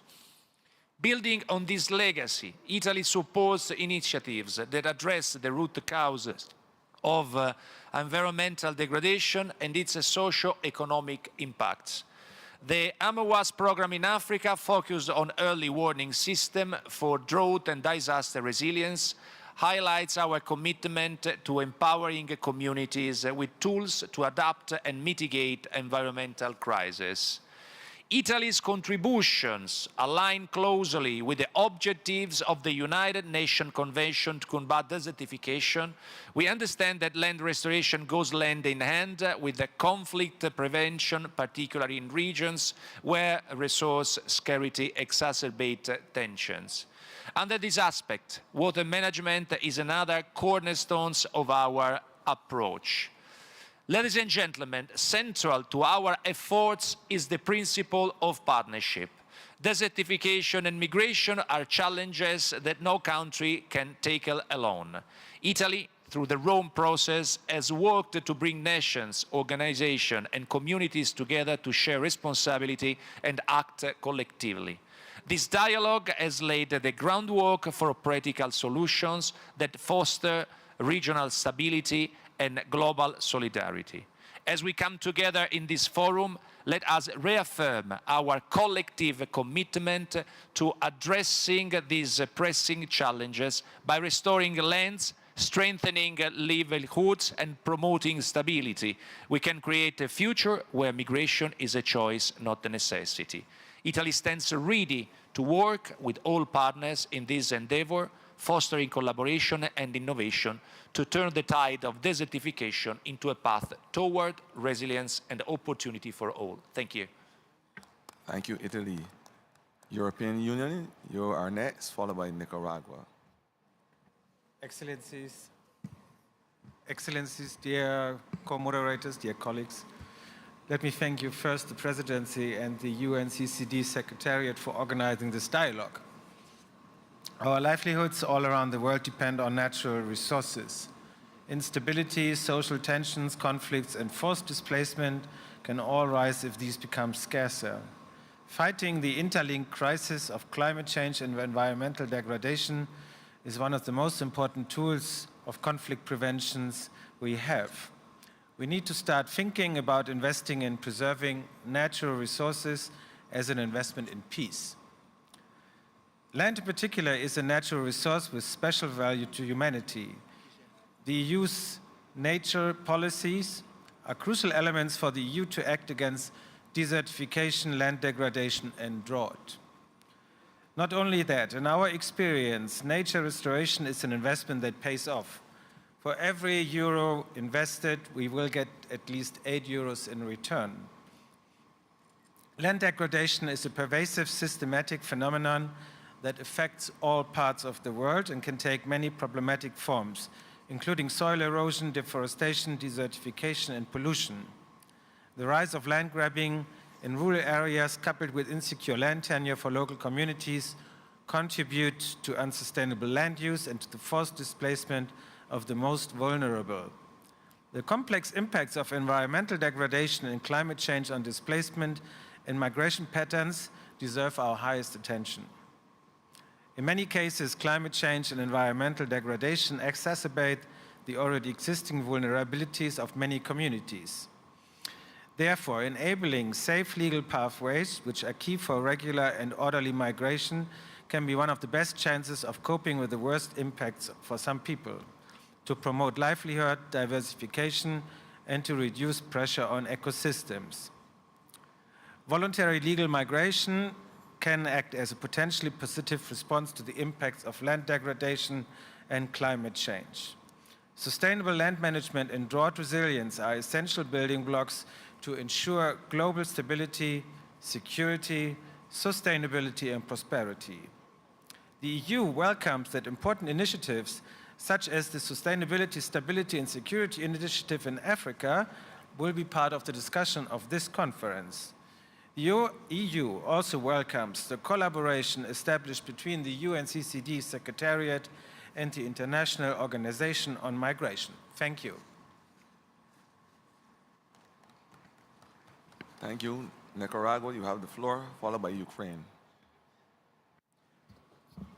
بسم الله السيد الرئيس السلام عليكم. Ladies and gentlemen, I have the honor of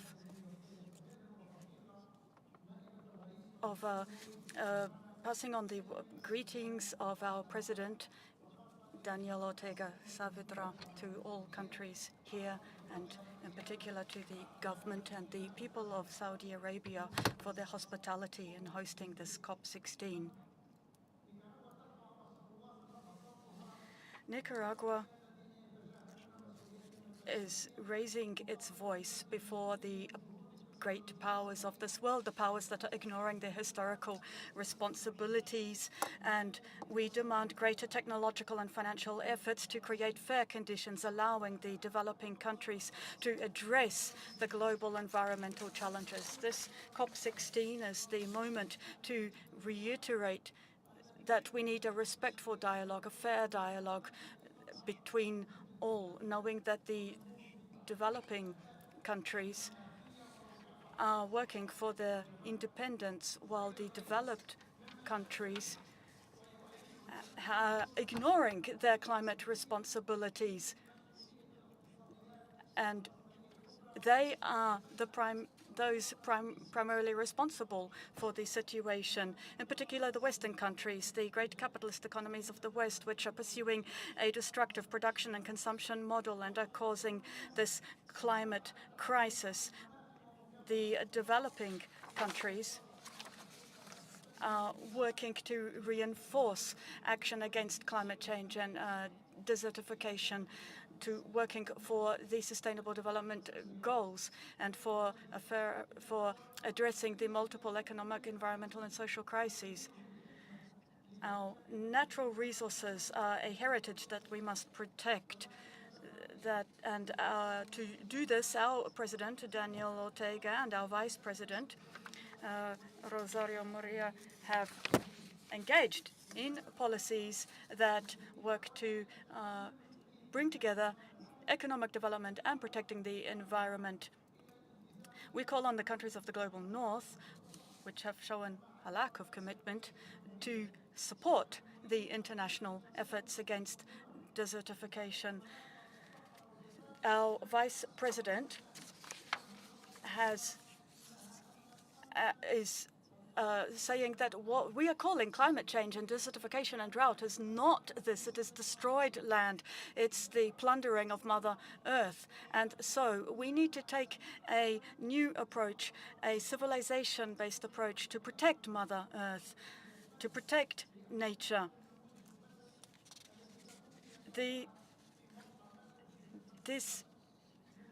We are the representatives here who could do this. We have to put nature at the center of our priority, following the principle of common but differentiated responsibility.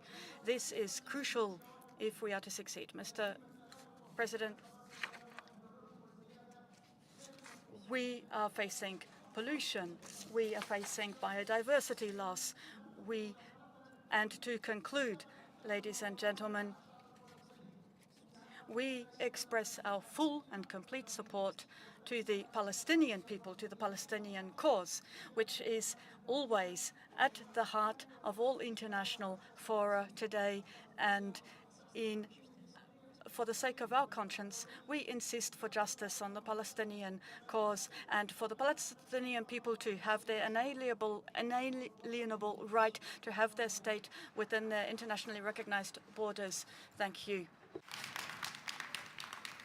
Excellencies, I must continue to reiterate the importance of keeping your speeches to 3 minutes. We are very, very limited as it relates to our time. Please, Ukraine, you have the floor, followed by France. Good afternoon, Excellencies and distinguished delegates. On behalf of the government of Ukraine, I extend my sincere gratitude to the Kingdom of Saudi Arabia for hosting the 16th session of the Conference of the Parties to the UN Convention for Combating Desertification.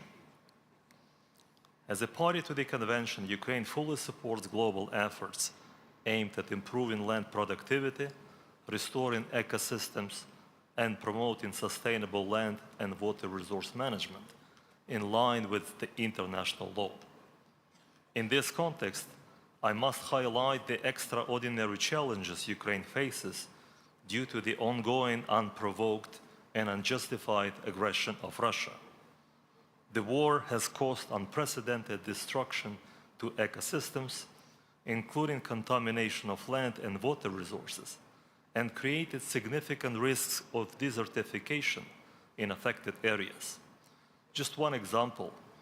The deliberate destruction by Russian forces of Kakhovka hydroelectric power plant in the central part of Ukraine resulted in catastrophic environmental damage, including the loss of wetlands of international importance and overall Ukraine's agricultural capacity. Ukraine urges all nations committed to upholding international law and environmental protection to support the implementation of President of Ukraine peace formula, particularly its focus on ecological security. Furthermore, we call on the parties to the Convention to adopt measures to halt Russia's environmentally destructive actions which undermine the Convention's shared goals of protecting and restoring land resources. I kindly request that this statement be included in the final conference document. Thank you. Thank you, Ukraine. France, followed by Bolivarian Republic of Venezuela.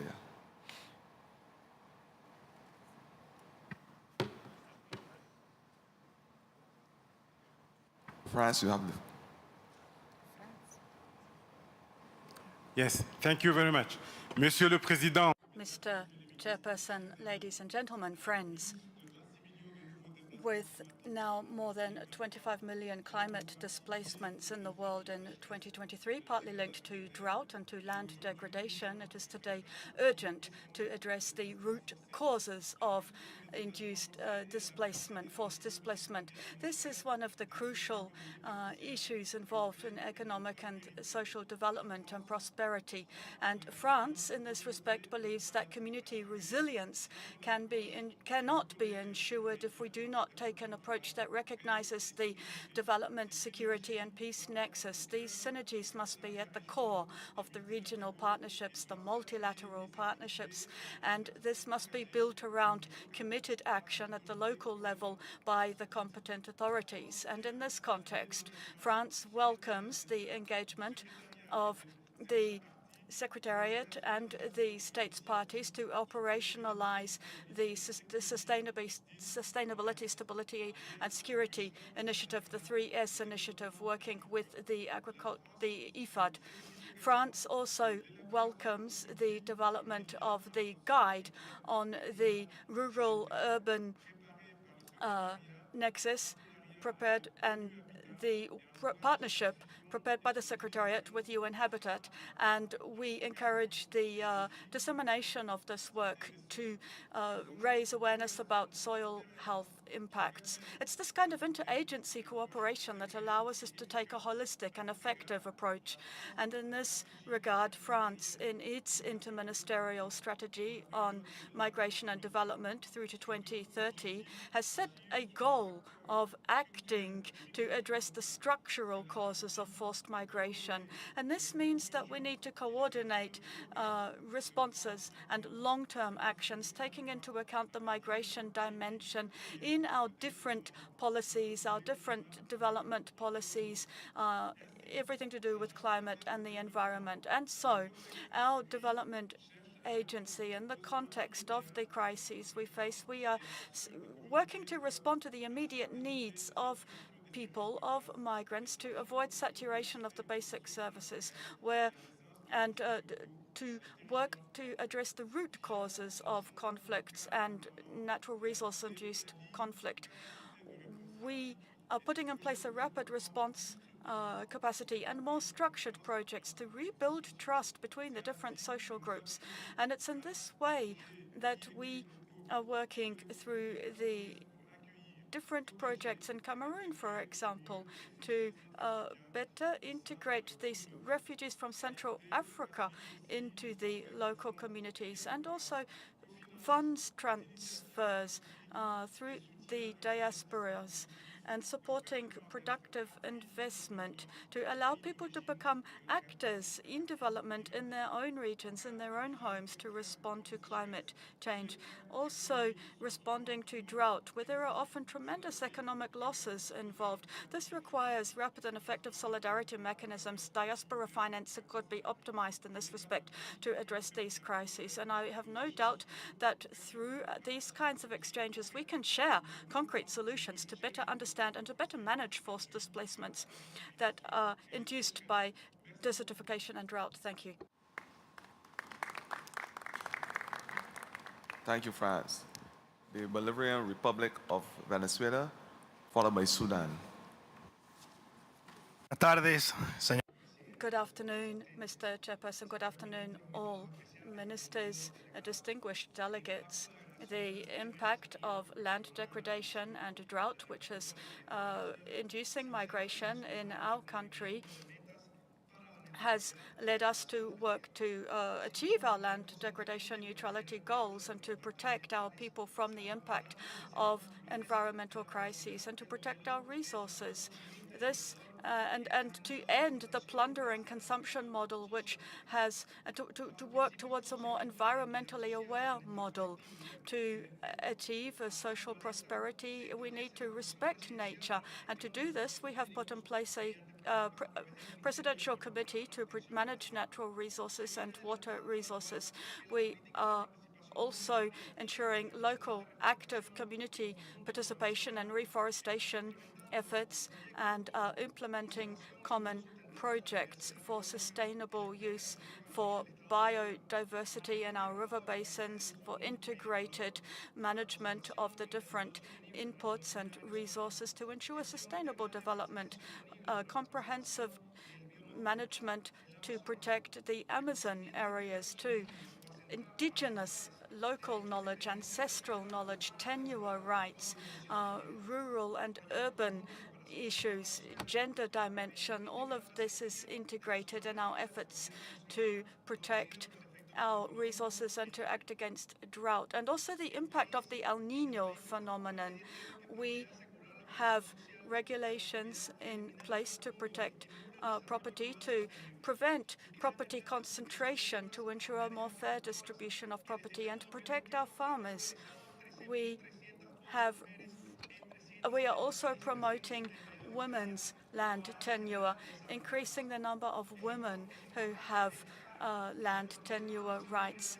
We need to continue this work with the primary goal of meeting the needs of the most vulnerable population sectors and ensure they have access to basic services such as health and housing and education. And here we have in place new tools to protect our people.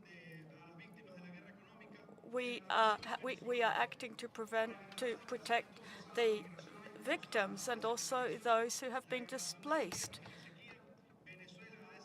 We have put in place a series of policy decisions to work for people's welfare, to bolster our agro-food systems through inclusive participation and decision-making processes, including, for example, school meals.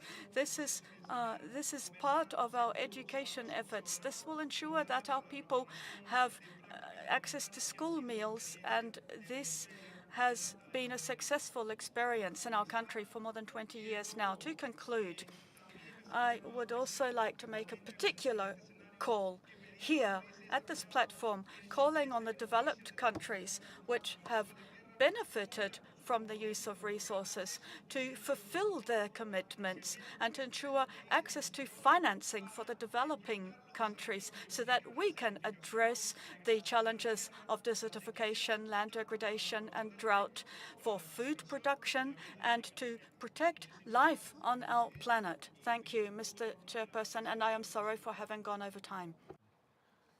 Thanks. Sudan and then Bahamas. شكرا سيد الرئيس. مشاركة السودان في كيف يمكن للإدارة المستدامة للأراضي والقدرة على الصمود في مواجهة. And we also believe that land management and resilience and acting against drought is crucial to, if we want to tackle the root causes of forced migration. Conflicts are having a negative impact on land, on natural resources, on our soils and our agriculture, and poor land management also during conflict situations. This is all having an impact too. And this is leading to violations of laws regarding land use and management.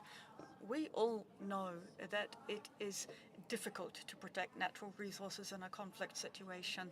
Land degradation is an urgent issue, supporting land productivity, supporting soil health and our forests and our grazing lands. This is all crucial, and this is all being impacted. The situation this has all had an impact on our national situation. We have also seen the impacts of extraction industries, gold mining. This has also led to conflicts. It has exacerbated land degradation. It is a factor in the conflicts we see. And it is having a negative impact on the forests.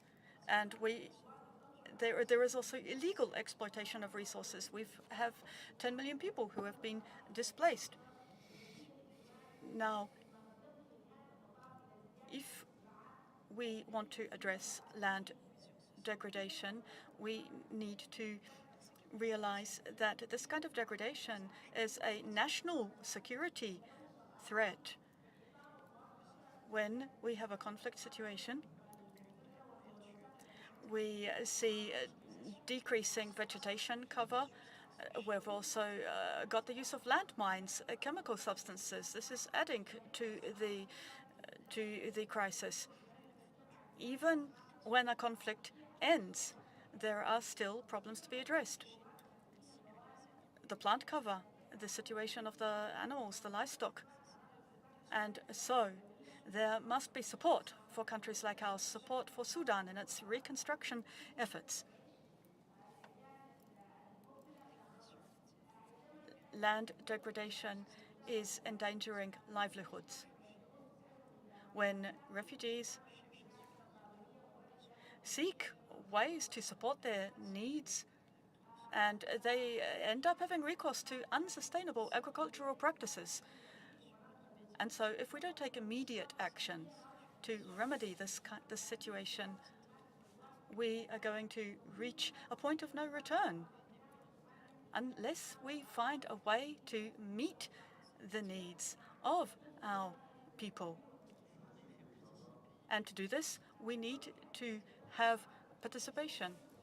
We need to end the kind of land degradation we are seeing and provide displaced people with the means they need, alternative livelihoods.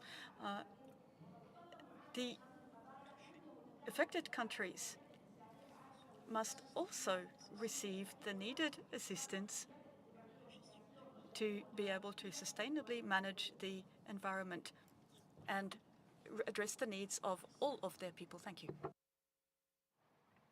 Bahamas, followed by Turkey. Thank you, Chair. Thank you, Chair. Mr. President, Secretariat, and Excellencies, allow me to express gratitude to the Kingdom of Saudi Arabia and its government for the hospitality and hosting of this very important COP. The Bahamas supports all efforts against land degradation and joins with all other nations as we strive to a greater future for our land and people. Chair and Excellencies, the critical issues of land degradation affect not only our environment, but also our communities and future generations. Sustainable land management and drought resilience are not just theoretical concepts. As we all know, they are practical solutions to the interconnected challenges of land degradation and forced migration, particularly in regions like the Bahamas. As the Bahamas is an archipelago, the effects of land degradation present an even greater challenge as we seek to implement SLM practices across our 18 inhabited islands. Sustainable land management is a holistic approach that integrates land, water, biodiversity, and environmental management to meet rising demands while ensuring the long-term sustainability of ecosystems and livelihoods. In the Bahamas, where the economy heavily relies on tourism and the environment, which facilitates the major industry, thus making SLM crucial, the degradation of land due to unsustainable practices, climate change, and natural disasters, particularly hurricanes, pose a significant threat to food security economic stability, and the overall well-being of the population. In the Bahamas, droughts can have devastating effects on agriculture, water supply, and the natural environment, especially more frequently and intense forest fires on our Pine Islands, impacting human life and health. Building drought resilience involves implementing water-saving technologies, improving soil health, and adopting drought-resistant crops, and looking into saline farming due to the limited supply of fresh water. These measures not only help in maintaining agricultural productivity, but also in preserving the natural ecosystems that are vital for the island's biodiversity. Land degradation in the Bahamas leads to reduced agricultural yields, loss of biodiversity, and increased vulnerability to natural disasters. This degradation often forces communities to migrate in search of better living conditions, disrupting social structures and placing additional strains on urban areas. Our country has started exploring some SLM techniques such as the Integrated Land Management Project, which focuses on techniques such as agroforestry, silvopasture, conservation tillage, and integrated pest management, which can significantly improve land productivity and resilience. Collaborative efforts with environmental groups and creating policies to support the environment are also things that we are undertaking. We understand that there's more that can be done, and by adapting and implementing some more sustainable land management practices, we can restore degraded lands, improve soil fertility, and enhance water retention. And these practices not only mitigate the effects of drought, but also create sustainable livelihoods, reducing the need for forced migration. In conclusion, sustainable land management and drought resilience are not just environmental issues. They are essential for the socio-economic stability and the prosperity of the Bahamas and our fellow small island developing states.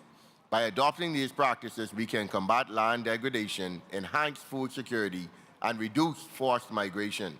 Let us work together to implement these solutions, ensuring a resilient and sustainable future for all. Thank you, Chair.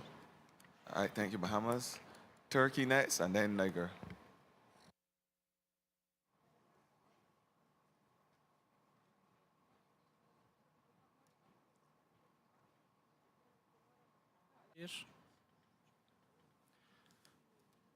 Thank you, Mr. Chair.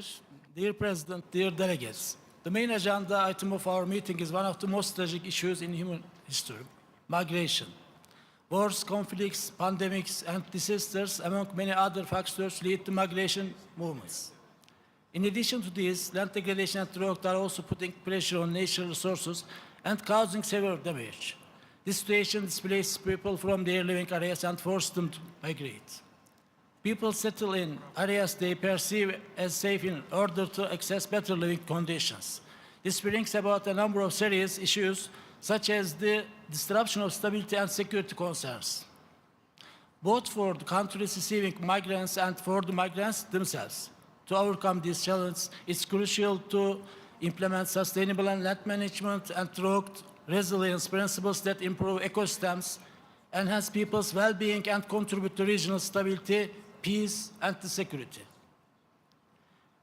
Turkey has become a focal point to its stable, reassuring policies and its strategic and geopolitical position.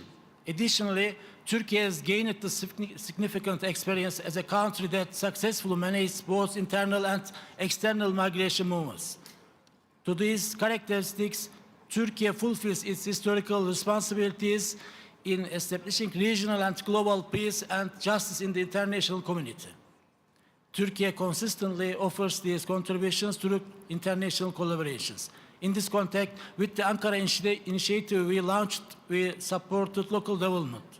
The most concrete outcome of this has been the 3S Sustainability, Stability, Security Initiative, which aims to reverse migration by creating employment for the youth, women, and migrants through the restoration of degraded lands in Africa.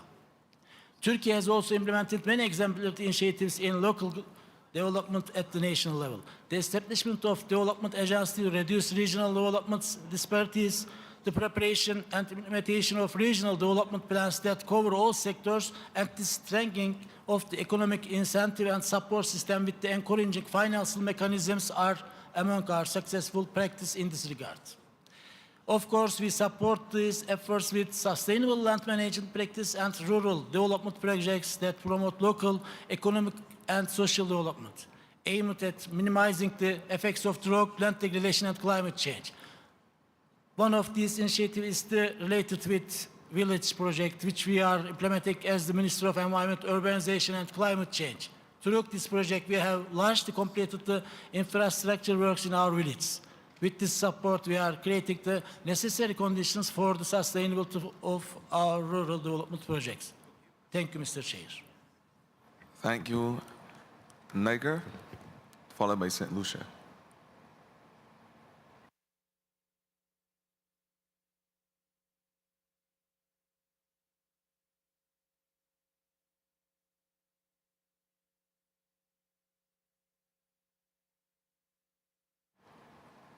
Mesdames et Messieurs, Ladies and gentlemen, distinguished delegates, I would like, on behalf of the Hydroelectricity and Agriculture Minister of Niger, congratulate you and thank Saudi Arabia for the excellent organization of the 16th session of the COP of the UNCCD.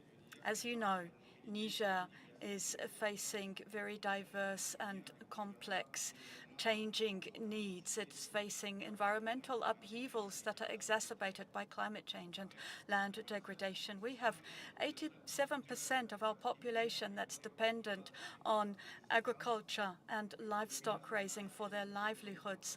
Our national economy and our communities are therefore very vulnerable to climate and environmental change and to natural resource pressures.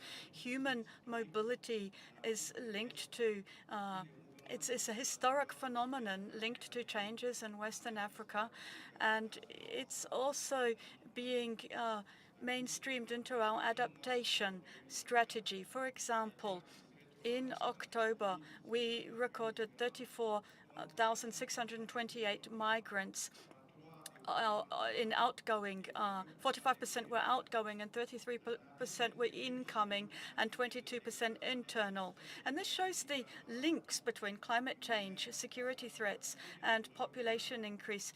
All of this is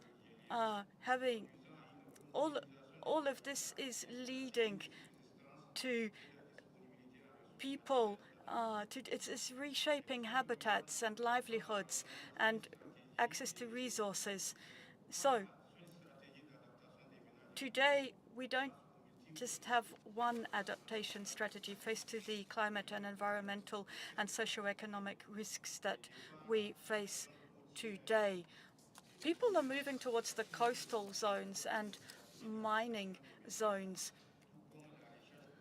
They are looking for new economic alternatives. This is pushing them into migration, climate change, and especially combating desertification. These are issues of paramount importance for Niger, and they require holistic approaches. These are issues not just for Niger. We believe in our country that if we want to regulate migration, we need to create activities that are focused on preserving our resources, nature-based solutions, and supporting young people and women. After all, these are the most vulnerable groups. We have to help them to develop viable economic projects, sustainable projects. Thank you. Thank you. Up next is St. Lucia, followed by Iraq. Thank you, Mr. Chair. Excellencies, ladies and gentlemen, as a Caribbean people, we have borne the brunt of many natural disasters, man-made shocks and crises. However, we are resilient. Our people depend on the land for survival.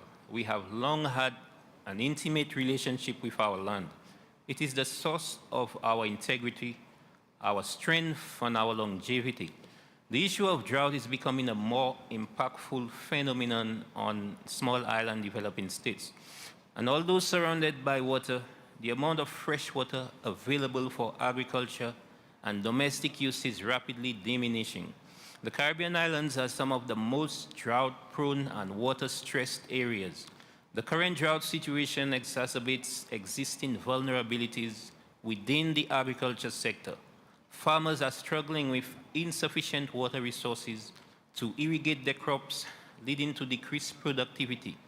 This not only affects food availability, but also increases reliance on imported goods, which can further strain the economy. Our food security is at stake.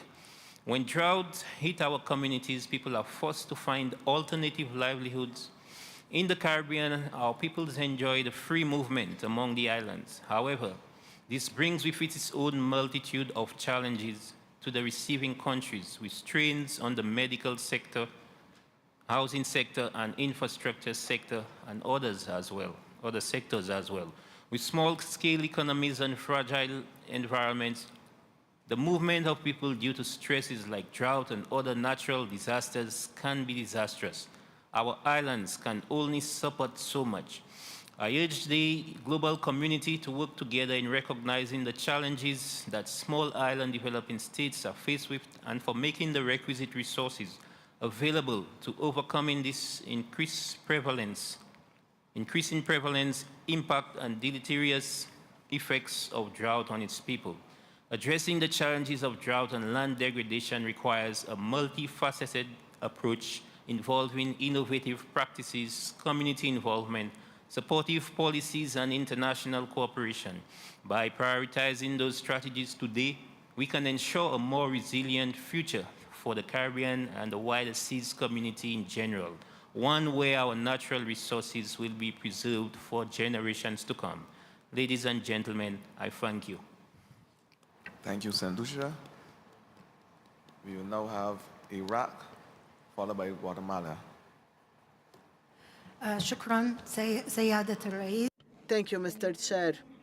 We in Iraq hope to become a green and sustainable Iraq as in the past, and to find a solution to degradation, sandstorms, dust storms, and migration. We want to create sustainable societies and to contribute in international and regional efforts to promote measures according to the UNCCD and according to the strategic framework 2018-2030.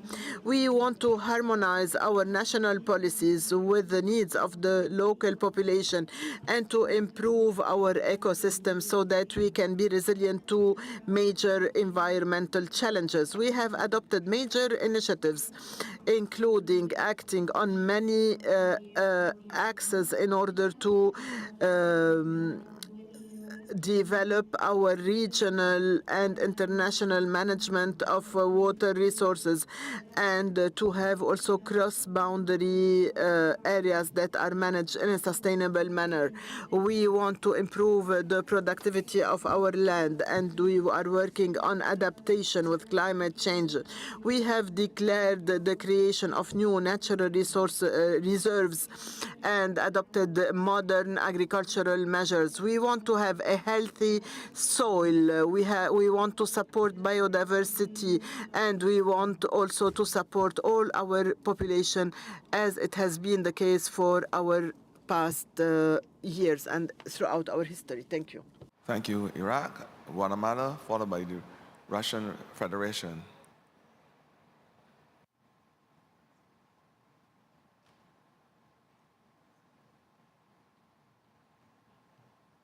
Guatemala.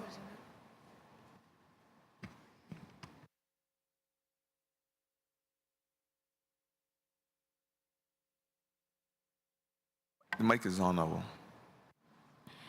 Excelentísimo. President of COP16 Presidency's delegates, it's an honor for me to speak on behalf of Guatemala. I'd like to express our thanks to the government and the people of Saudi Arabia for their hospitality and for having agreed to host COP16 of the UN Convention to Combat Desertification. I'd like to thank the Secretariat for efforts made also. For us, we should underscore the global commitment to tackle the challenges linked to desertification, land degradation, and drought. Guatemala is one of the 20 mega diverse countries in the world, and we are people agree we are pluricultural, multi-ethnic, and multilingual. We have a Maya worldview with a particular link with nature. The Mayans, play a key role in preserving nature and biodiversity and ecosystems and water resources. We have to meet major challenges because of our climate vulnerability, and there is migration. The Central America corridor sees millions of people at risk of being displaced because of environmental degradation and drought, which affects vulnerable populations, and Guatemala is no exception. Desertification affects more than 32% of agricultural land in the country, especially in the Altiplano regions and the dry corridor regions. This year, 15 main foods from the basket increased 17% more than last year. In addition, another important factor linked to migration is precisely that. In 2024, 178,000 hectares of forests burnt, an increase of 560% as compared to the increases in the last 10 years. Despite all of this, we are committed to act by creating a national strategy to recover our forests, whereby for 2027 our aim is to have a zero balance in a loss of forests in our country. To conclude, migration in Guatemala cannot be understood unless you analyze the structural causes triggering it, such as land degradation, etc., affecting especially women and girls, which is why we appeal to the rest of the world.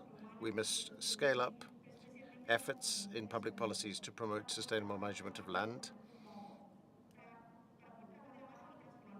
We need to transform this crisis in an opportunity to guarantee decent living standards and means of livelihood, which is crucial for the stability of our country and of our region. Thank you very much.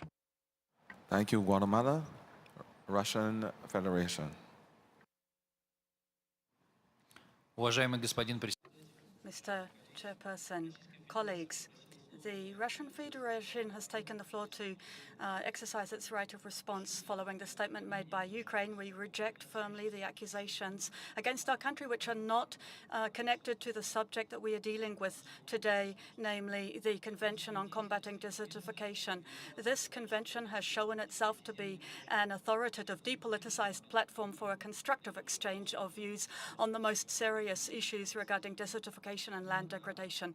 And it is precisely in this way that we see this multilateral mechanism, and we hope that all participants will be committed to the principles and goals of this convention.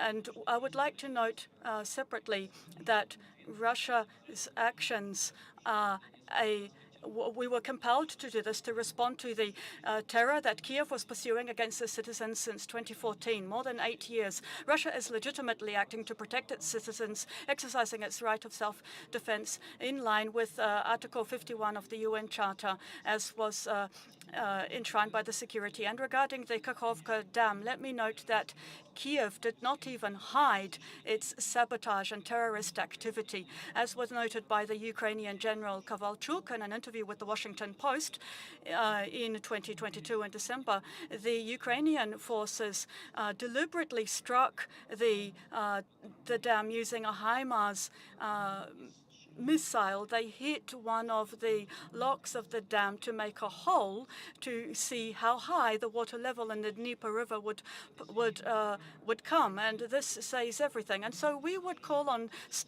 stopping to use such a platform to make accusations. We call for depoliticized mutual action within the convention. Thank you. Thank you, Russia. South Africa. Thank you very much, co-chairs.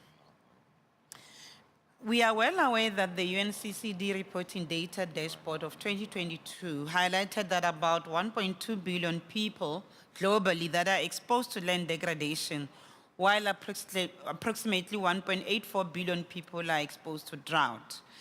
Excellencies, land degradation, desertification, and drought are exacerbated by factors such as, amongst others, conflict, poverty, unpredictable weather patterns, and weak democratic governance.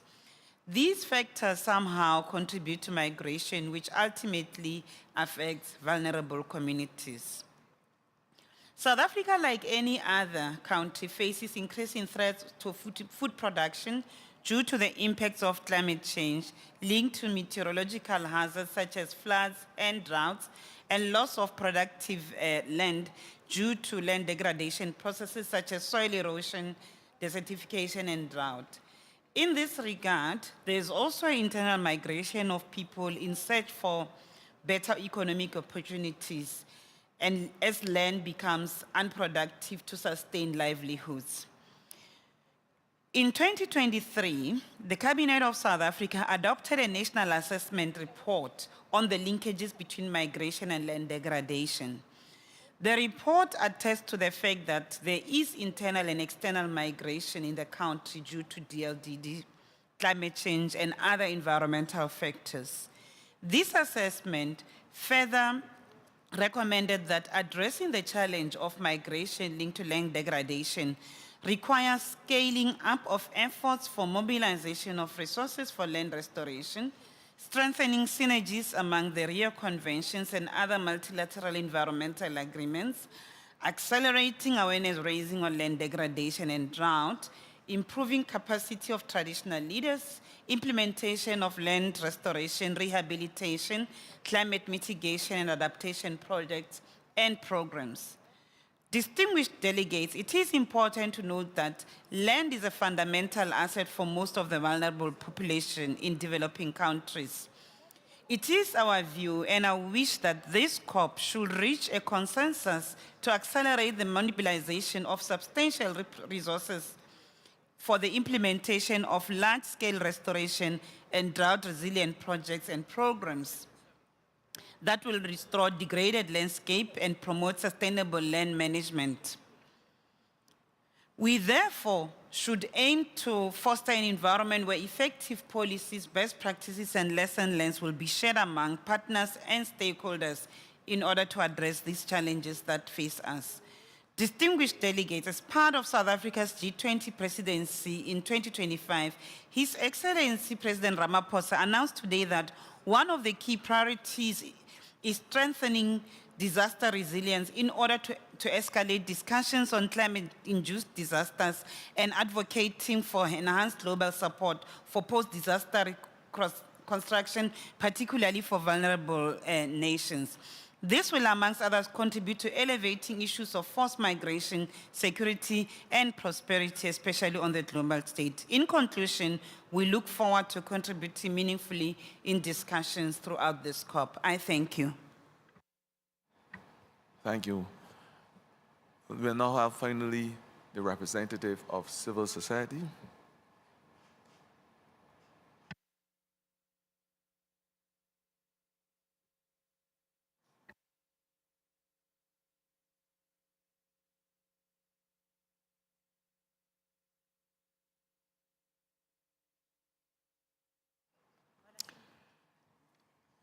La déclaration des organisations. The statement by civil society organizations will be made by Fatima Takawa. Thank you, Mr. Chairman. Ladies and gentlemen, on behalf of civil society organizations accredited here, involved in COP16, we welcome this opportunity given to us to tackle the crucial issue of forced migrations triggered by land degradation and drought.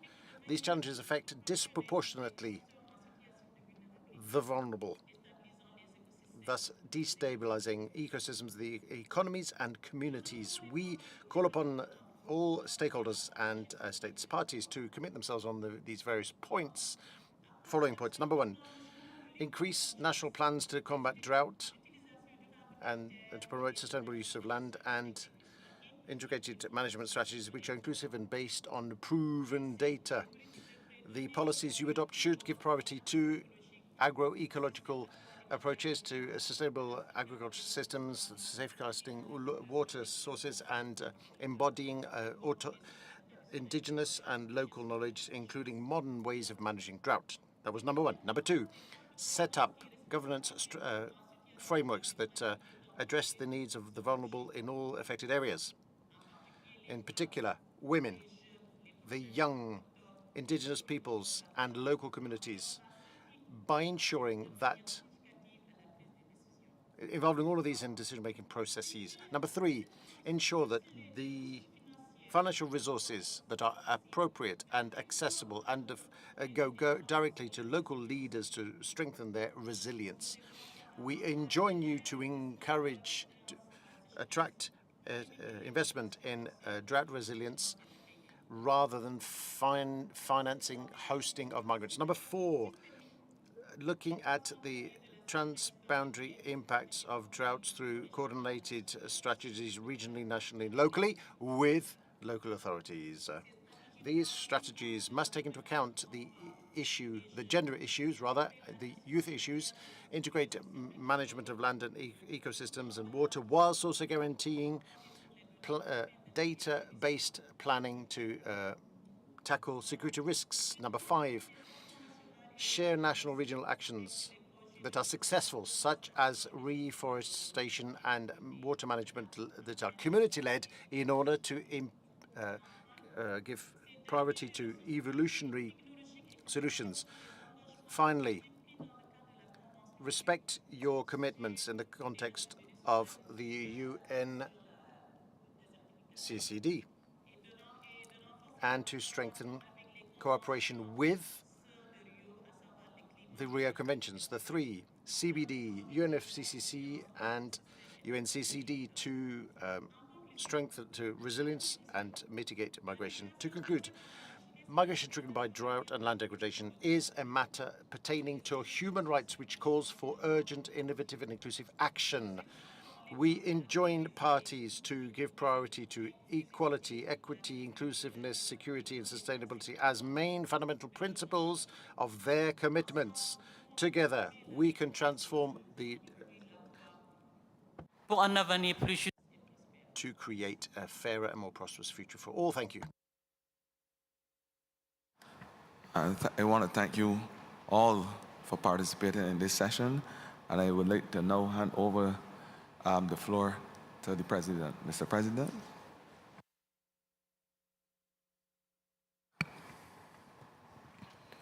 شكرا جزيلا. أود أن أشكر الرئيسين المشاركين. Thank you very much. I would like to thank the two co-chairs for the wise way in which they've steered the discussions this afternoon. May I also thank all those who have taken the floor this afternoon to participate in the exchanges of views of this meeting. We will now adjourn briefly, just enough time to rearrange the podium and move to the closure of the high-level meeting. I will ask you kindly to stay seated, ladies and gentlemen. Thank you.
Okay. So I think we'll start the final session. Excellencies,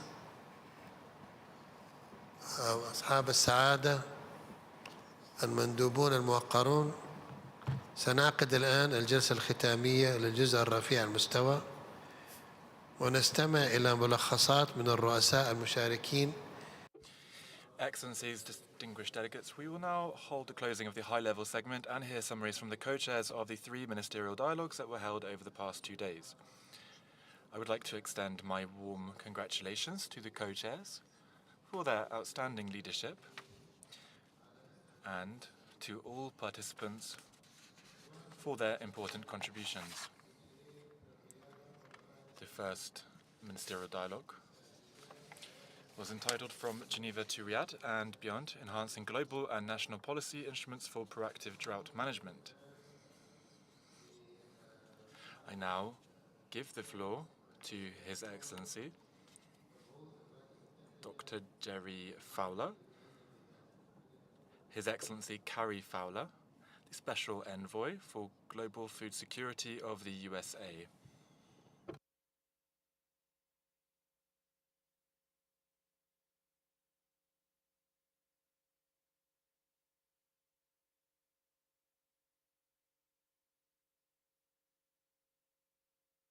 Excellencies, delegates, as the President mentioned, I'm here to report on the session entitled From Geneva to Riyadh and Beyond, Enhancing Global and National Policy Instruments for Proactive Drought Management. The dialogue was opened by the COP presidency and chaired by the United States of America and South Africa.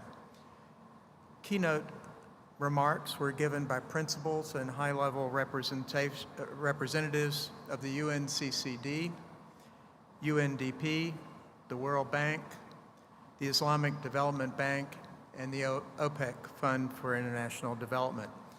A short video launching the Global Drought Atlas was screened. Over 50 country parties and several representatives of international organizations delivered their statements. Several institutions made funding and partnership announcements. The keynote remarks stressed the efficacy of a risk-informed systems approach to reduce vulnerability to drought and enhance adaptation to its impacts. All of the keynote speakers emphasized the need to build partnerships, enhance coordination among government institutions and economic sectors, and ensure sustained finance for proactive drought management. Real and lasting solutions require long-term vision and long-term commitment. Virtually all of the party statements recognize that important progress has been made in changing the way we think about drought. By recognizing important connections with soil health and fertility and with agricultural systems and practices, and by moving away from a reactive, crisis-driven model to one that emphasizes drought preparedness, risk reduction, and enhanced resilience, particularly in the agricultural sector. All of the speakers agreed that drought has become an urgent issue linked to livelihoods, food and water security, economic development, forced migration, and conflict. No country or region is unaffected. There was consensus that the UNCCD COP16 offers a unique opportunity for renewed commitments to align policies, finance, and action plans to scale up and link proven interventions such as sustainable land and water management, water harvesting and recycling, nature-based solutions, and innovative technologies such as the development of drought-resistant crops. In addition to the need for finance and improved infrastructure, many speakers highlighted the importance of land governance, such as in ensuring tenure security and women's land rights, as well as the meaningful engagement of local communities and the private sector as critical enabling factors for building drought resilience. In closing, Mr. President, I want to thank the Kingdom of Saudi Arabia for its hospitality and for its leadership on this issue, for the gracious cooperation with the UNCCD Secretariat, and for the patience and generosity of our interpreters. Thank you very much.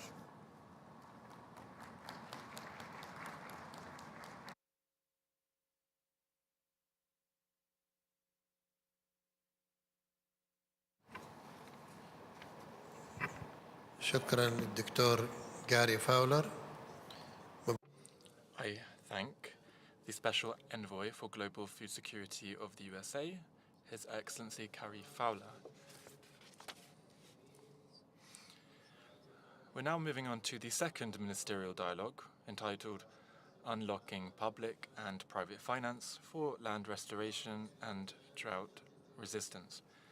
I now give the floor to the representative of Uzbekistan, His Excellency, on behalf of the Minister of Ecology, Environmental Protection and Climate Change.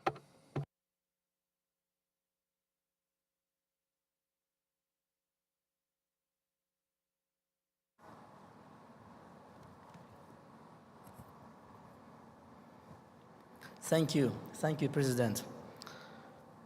It's my real honor and privilege to report the high-level segment and the ministerial dialogue on unlocking public and private finance for land restoration and drought resilience. The dialogue was opened by the co-presidency and chaired by the Uzbekistan and Finland. Keynote remarks were given by principals and high-level representatives of the UNCCD, UNDP, the World Bank, the Islamic Development Bank, and the OPEC Fund for International Development, CBD, UNFCCC, UN Special Envoy on Finance 2030 Agenda, and the Arab Coordination Group. The Foreign Minister of Kingdom of Saudi Arabia also addressed the high-level segment, highlighted progress made so far, and the financial commitment of Kingdom of Saudi Arabia to global initiative for ecosystem restoration. The keynote remarks emphasized on the urgent need of a bold and robust approach in mobilizing resources to combat the growing challenge of land degradation. They highlighted the importance of challenging finance towards sustainable practices, redirect harmful subsidies. All the speakers urged governments to introduce conductive mechanisms for private sector to set up and build effective public and private partnerships, and introduce innovative financing solutions. The keynote speakers also urged countries to prioritize combating land degradation in national and regional policies and plans. Governments should promote favorable fiscal policy tools like tax incentives and subsidies to promote green investments. These include green bonds, payments for ecosystem services, and access to carbon markets. All speakers agreed that the prioritization of land restoration in domestic public budgets, coupled with private investments, should be the way forward for countries.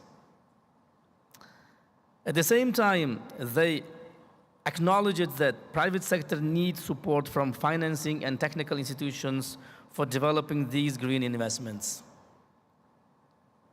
In addition, it's important to continue simplifying the procedures to access global multinational environmental funds, such as GF, GCF, and the Adaptation Fund.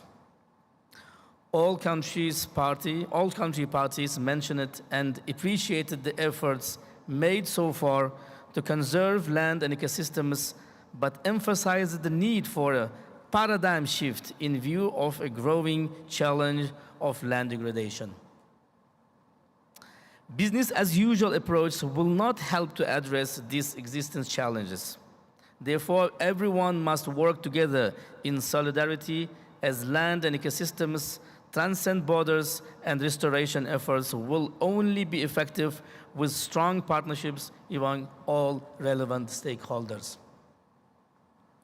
Several country parties stated that it's important to establish a dedicated financing mechanism to build drought resilience among communities and address the impact. The findings of the IWG report on drought financing should be carefully considered during the COP16 proceedings. All countries agreed that volume of grant funding from global funding agencies should be increased and complemented with other funding sources to maximize the impact. One party stated that only together can we bring the change we need, as evidenced by the success of Great Green Wall Initiative. So the participants, the high-level segment, carried out more than in additional hours, and it was really productive to get these inputs and the dialogue. I would like to thank all participants as well as the who supported to organize the event successfully. Thanks so much.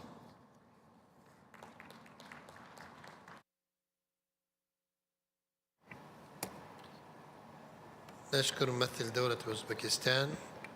I thank the representative of Uzbekistan for this report. We will now move on to Ministerial Dialogue 3, entitled Impact of Land Degradation and Drought on Forced Migration, Security and Prosperity. I now give the floor to His Excellency Adrian Ford, Minister of Environment, Green and Blue Economy of Barbados, to present the report, namely a summary on the discussions. I give you the floor, sir. Thank you. Thank you, Mr. President, Excellencies all. My ministerial dialogue was the impacts of land degradation and drought on forced migration, security and prosperity. The dialogue was opened by the COP presidents and chaired by Barbados and Spain.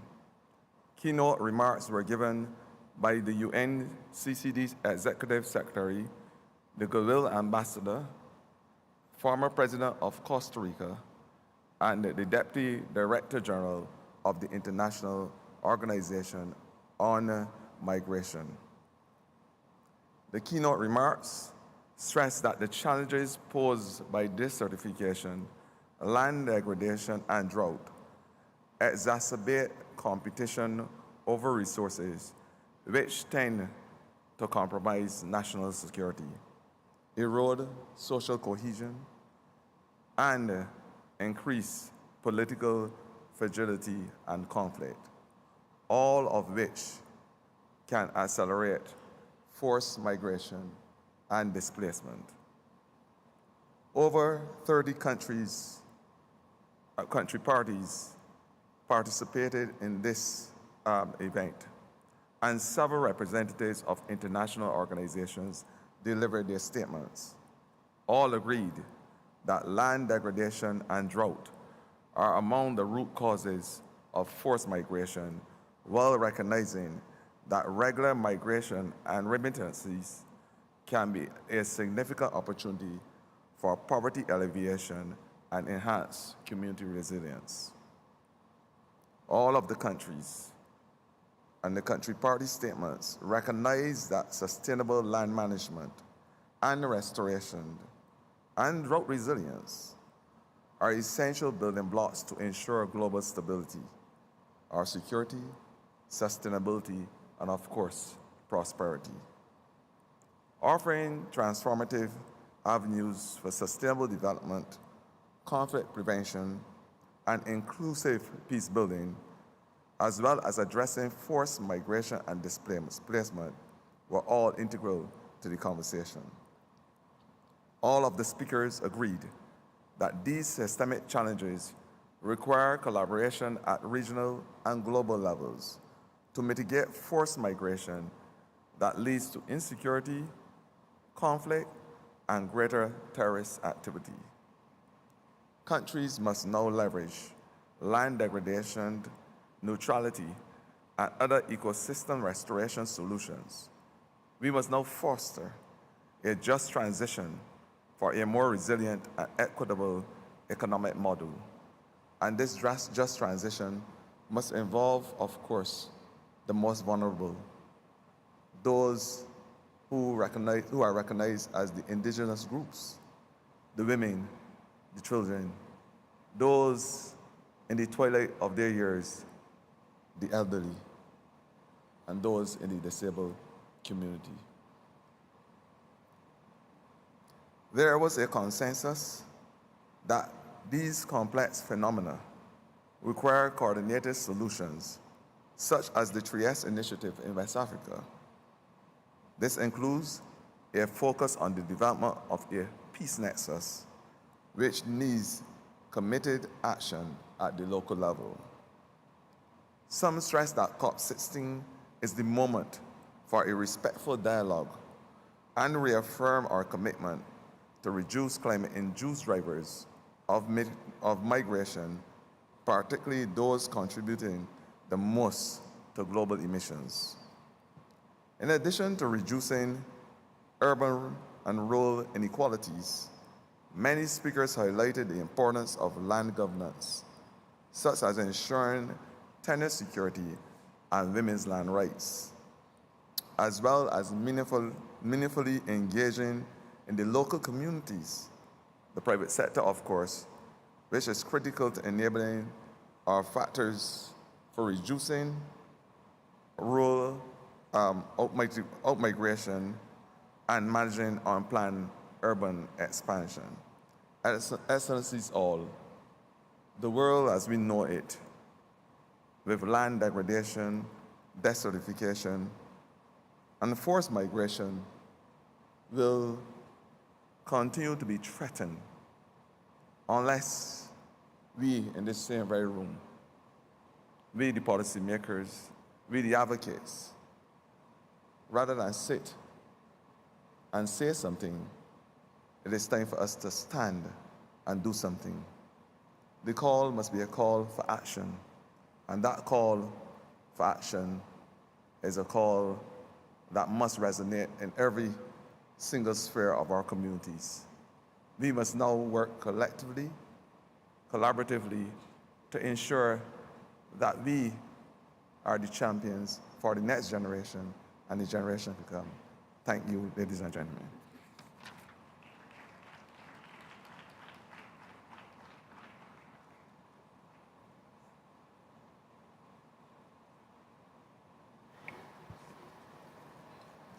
أشكر وزير البيئة والاقتصاد الأخضر. I thank the Minister of the Environment, Green and Blue Economy of Barbados.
This is what is proposed. The text was finalized.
Ladies and gentlemen, honorable delegates, I would like to thank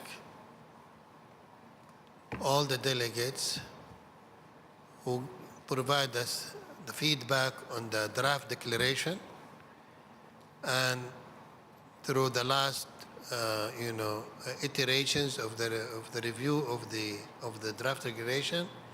And I would like to particularly thank the group of friends of the chair for their tireless work and efforts in finalizing the text of our political declaration. They have hence allowed us to really. Now the text was finalized and will be formally adopted at the closing of the CUP plenary. The political declaration will be an annex to the CUP 16 report, part 1 of the proceedings. Thank you very much for your participation, active participation in these high-level segments. And we look forward for your active participation in the remaining events and meetings and side events of the CUP. And I would like to also invite all delegates to also visit the Green Zone, where also we have prepared a very rich content on all matters related to land degradation, desertification, and drought. Thank you very much. And I will now yield the floor to the Executive Secretary for his final remarks. Thank you, Mr. President. Excellencies, ladies and gentlemen, I wanted to join the President of the Conference of the Parties to thank you very much for this exciting high-level segment of the UNCCD COP16. I would like just to give you a few numbers for those of you who may be leaving tomorrow.